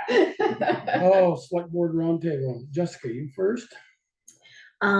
So I'm going to get an update from the rec department. They wanted to wait until after the new person had started. For the library, they are trying to hire for the children's librarian position. And is there anything else? Oh, I also sat in on the equity committee meeting. And I think some of my students are gonna help them run some focus groups and surveys to collect information. Yeah, speaking of That's it. library children, saw a lot of comments on Front Porch Forum. What happened there? Oh, the children's librarian had resigned, and then wanted to rescind the resignation. And the library director decided to accept the resignation. Okay, So I just saw it. Yeah. Blood there. You know, it's a new director, and I just think that there were different styles of working. And so, you know, just a new person with new roles, and I think that can be challenging. But the former children's librarian has also applied for the position. Okay, I just, like I said, I saw a lot. Yeah, Front yeah. Porch Forum. Mhm. Well, you know, people love the library, people love the children's library, and like, we spend a lot of time there, you know? Anything else? Nope. Okay, Not for me. Ian? I just wanted to do, so I've been working on this project management system and sort of testing it myself, and I've been also testing it with Frida as well. And I just wanted to just do a quick screen share and show you it. And it's not a direction that I'm suggesting, but I wanted to sort of make you aware of it and just get your thoughts maybe quickly. Let's see if I can do that here. Okay, so the idea, the thing I struggle with most is that we have so many things going on that the select board is involved with, and so much of it is based on our meetings, and then it gets lost. There's not a lot on the town website. I keep pretty detailed documents myself, but then I'm still asking a lot of questions of staff members in the town.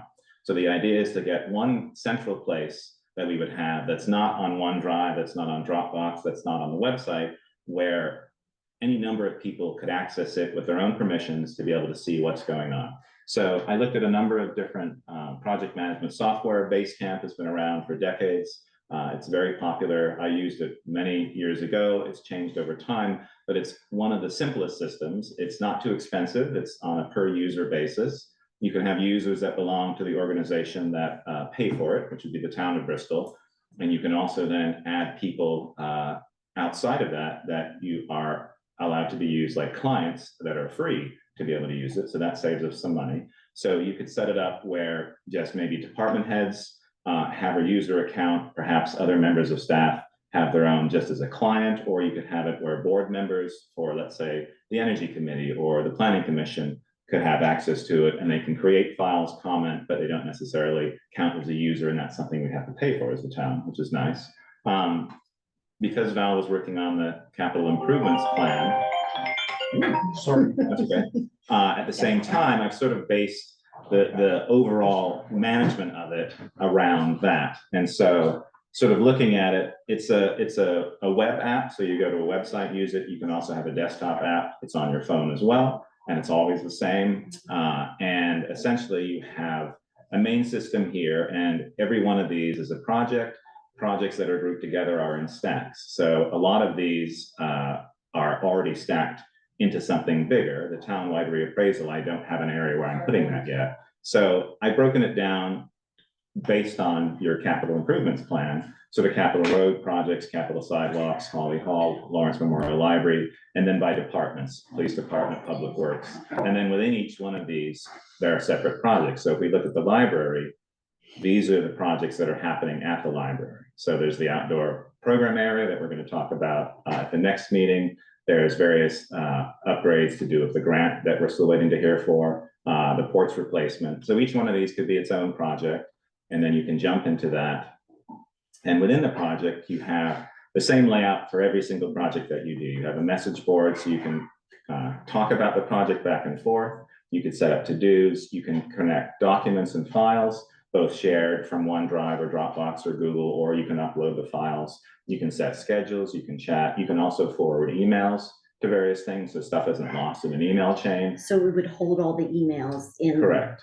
You need to, with the email system, every project can have its own unique email address that you could forward something to so it gets captured, or you could use a single email address and you send it off and then you get an email back and says, hey, what project do you want to connect this to? So there's a couple ways to do it. Okay. But the idea is that these would live here for the length of the project and then could be archived. But if you ever needed to go back, they're right in there. Everything's collected together. And I have one more question for the to-dos. Can you assign those to other people yes. too? Oh, so anybody that's a user or a client or however you want to set them up, you can assign to-dos to. And so when you're looking, it's hard for me to see. I know something like, there we go.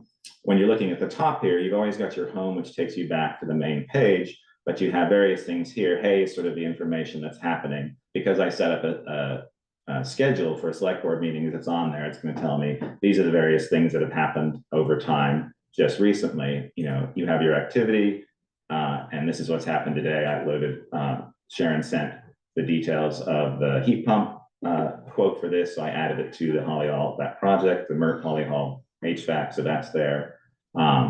So it's just a way to be able to capture things. It's obviously, it's a learning curve, but it's one of the simplest learning curves. I've looked at other project management software, which is far more complex. And this allows us to sort of design it how we might look at the capital improvements project, since that's our sort of guiding document, and be able to tie it in nicely. So, you know, jumping around, we've got Capitol Roads, Briggs Hill, Basin Street. So any one of us could have login information. We have our own accounts, we have our own permissions. Maybe some things we don't see because we don't need to, and it's just internal to the town employees. Other things, you know, that if you had a question about Briggs Hill, you could jump into this and the documents or discussion might be here. So that's all I wanted to show. I'm sort of working through it. I'm gonna, because I'm on a trial, it's gonna run out of time in 3 days. So I might just pay it myself, just maybe to do another month. It's month to month. But the idea would be if we can get enough people using this to sort of see if it's gonna work for us, then we might graduate to it and actually pay. How much is it a month? That's $15 per user. So we might have maybe 10 users, that would be the employees. And then everything outside of that would be a client, which is a free connection. It's the free doesn't allow you to create master projects and things like that. But for a lot of these, including select board members or other board members for committees, you don't really need that. You would just need a core group of people that would need that. Is that $15 per person per month? Correct. And it's on a monthly. There is a higher plan, but I don't think we need to go to that because it ends up Seems being high pretty enough. expensive. Yeah. But then how 1800. many users you have? Well, he said 10, that'd be, Right. Yeah. you're talking $1,800 a year. Correct. But the idea is that you'd have a place that anybody could go to be able to see what's going on at any moment in time. And that all depends on us using it too. Anybody that was. A user, correct. It's not a public site. It's, you have to log in to be able to see it. And you can set your permission. So if there were projects that you weren't involved with, you wouldn't see them, but the ones that you are, you would be.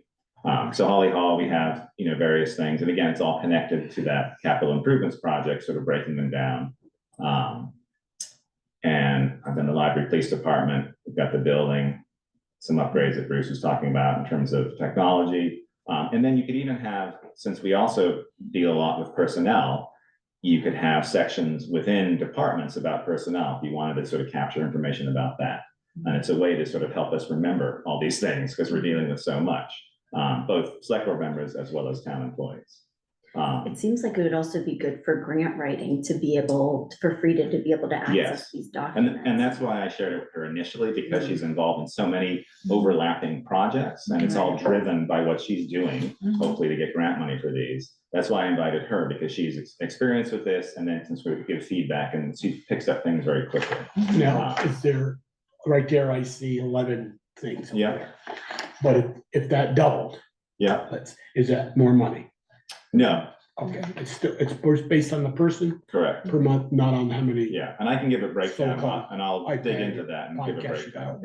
If we decide that we like using this and it seems like we're actually, saving time and research, be able to use this, then we can present a plan to see how much it would cost. And it's month to month. So if we do a year or 6 months and we decide it's too complicated, it's just getting in the way, then you can just stop and we figure out something else. So that's what I wanted to share. And for for the different folders, like water department, for example, can you choose something that could be open to anyone, like the public, or that would link to the website? Or is this meant to be purely internal? I think it's purely internal. I have to look at that to see what sending it out to the public, because it would be nice for certain projects to be able to have those documents available. I mean, usually we would put them on the website, but that sort of always falls behind. We start off by putting the project there, and then it doesn't get updated, just because we're sort of doing it internally. But we could always put a link on the website to this, and then they would be able to see all the public facing documents. Yes, yeah, potentially. So I have to look at that. So that's what I've been working on. May be helpful, especially with Bristol West. Right, exactly. To have, or just for us to be, Steve's presentation, hopefully we'll get the document from him tomorrow. It could be right there. And so all of us, if we were using this, would know, oh, we can just go into here, we can go to water department, we can see Bristol West. I've already started to put, so this was just, I created a message about this particular item this evening. And then within the message, you can just attach PDFs. And so all the details are there. Right. So instead of having to go to the website and find documents for our particular meeting, this would be its own message entry. And you can jump back at any time to different sections within, and these are all sort of customizable. If we never use chat, we can take that off and it doesn't have to appear in any project. Check-ins can be things that are automatically, one of the nice things with check-ins is that you can schedule things. So if we had let's say it's a personnel item for Public Works Department, we could schedule the check-in a year from now or 6 months when it's someone's time, if they've completed certain stipulations of their contract of hiring.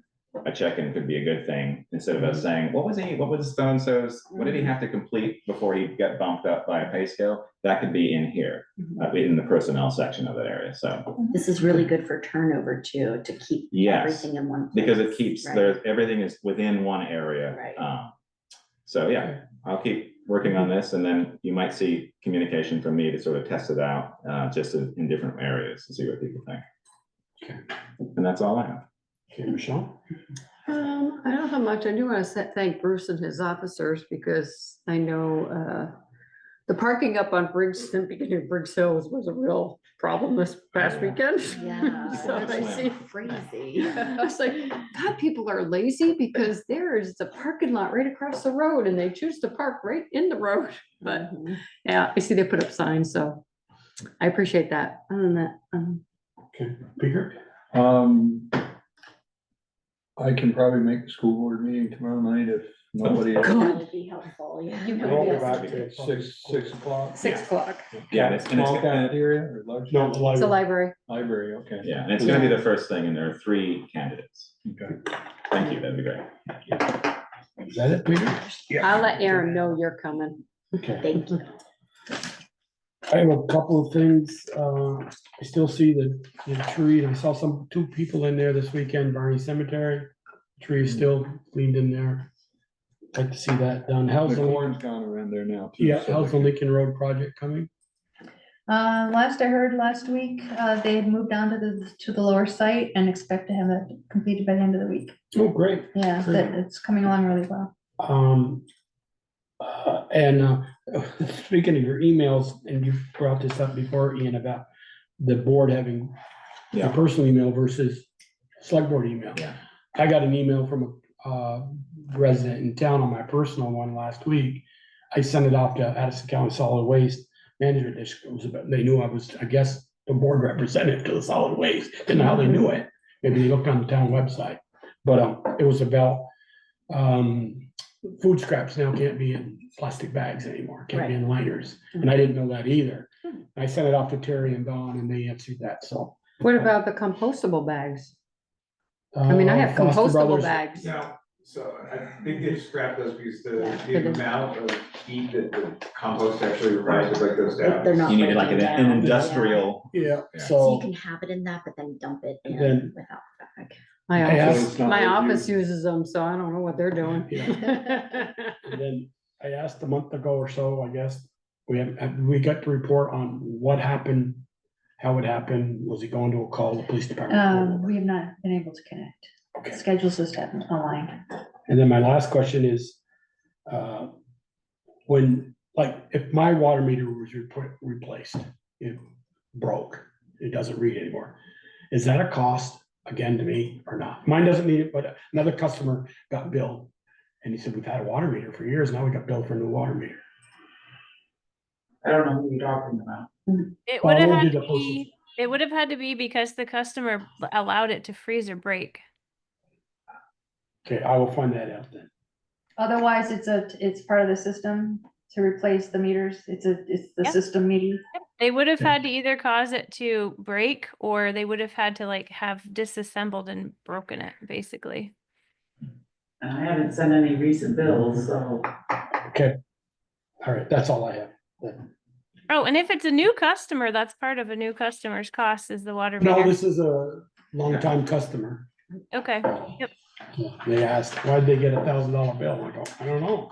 If you had a new water bill or new water meter, if you got one for a new home, you have to pay it. If you've had one for years, said, yeah, and they just replaced it. My plumber put it in and he said, we got $1,000 bill. So I said, I will find Their it. plumber put it in? Their plumber put it in and their plumber charged them. Yeah, right. No, it said it came from the town. The only bills that Recently? went out for 1,000 were new services. Okay, all right, I'll find out some more information. Yeah. find And out speaking more of information. charges, how are we doing with the water? People who were supposed to on Lawson Lane and the West Pleasant Street repair that got done last year. Are they paying some money? Are they getting The bills? Lawson Lane, they haven't paid anything yet. They were given 2 or 3 different options, quarterly, every 6 months or once a year, and so we're I haven't coming. seen any money that I know of. And then there was one done, was it last summer, maybe the summer before on West Pleasant Street? I don't know which one you're talking about. There's a new service on. I will say, I'll tell you after meeting, I don't like that. Okay. Okay? But do we need to follow up then with, like, send new bills for? Or reminders, Lawson? it's Okay. on my tickler. Okay. Okay. All right, okay, Valerie, you're up, town administrator's report. Nothing to add to the town admin report other than what I've already shared with you in the course of the meeting and just draw attention to some of the correspondence, the letter from the police union representative. Yes. Alerting us that the negotiations are for the police union. Yes, you guys contract put your little hats are on, somebody coming up. decide. I did it last time, so I'm bowing out. Yeah, too much fun. I'm going to school board meeting. Yes, one night.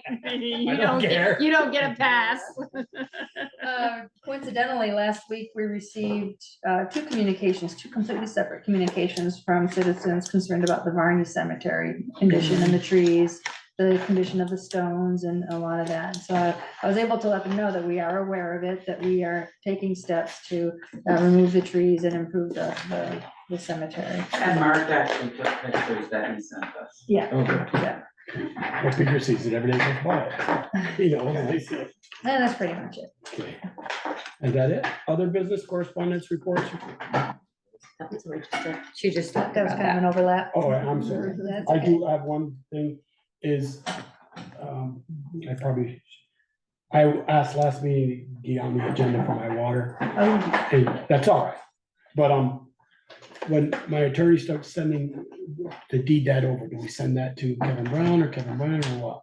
The deed for what? For the water lines that you guys will know after they get installed. Is their attorney creating it or is Yeah, that's Kevin right. creating it? Was that the decision that was made? So the easements, you're talking about the easements. Kevin Brown has created an easement that was for the J Drive. Right. And the concept was that it would be Used for the. adaptable to the others, Mhm. and so we do have that. Okay. So is that something we're gonna do for them, or is that his attorney taking that? and That's a creating good it? question. I haven't had a chance to even look at it yet, so I don't know how Entailed is how gonna be. adaptable it is. I haven't looked at it either, so. Yeah. So I don't know yet. I just want to check and make sure that. we- I know I drafted it, but. And then, You can check with her. I will. and then, so my last question is, it's a correspondent from me. The land that I bought has an easement over it for a water line that goes to Plank Road. Hmm. And Jill informs me now, and I knew it anyway, that now that residence on Plank Road is being serviced by the Plank Road 6-inch main. Mhm. So that easement can go away. I think you need an attorney to extinguish it. Well, I need a letter from the town.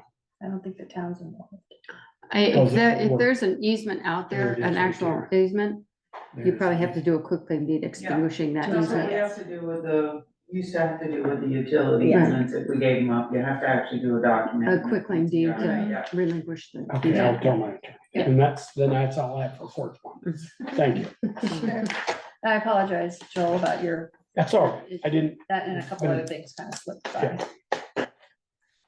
Happens. Kevin mailed it off for $3,000 to the state, so it's all ready to come back. And Max, Greta and I are hopefully in the middle of October, put the new water line in. So are we doing the executive session? Yes, please. Okay. We have a few things. Okay, Marcel, you'd like to read Thought I that? remembered that. I make a motion that we enter into executive session for 1 VSA section 303 to discuss personnel. Personnel, yeah, and I believe Bruce may want to join in if he's still. Okay, and we invite Bruce to attend. Second. There's a motion and second. All those in favor? Good night, Jimmy. Thank you. Good night, Chris. Good night, Thanks, Sharon. Thanks, Sharon. Please say aye. Aye. Oh, Jimmy, oh, thank you. All No, it's Chris. those opposed, going in, staying, okay, we are in. Okay, 1 second. And then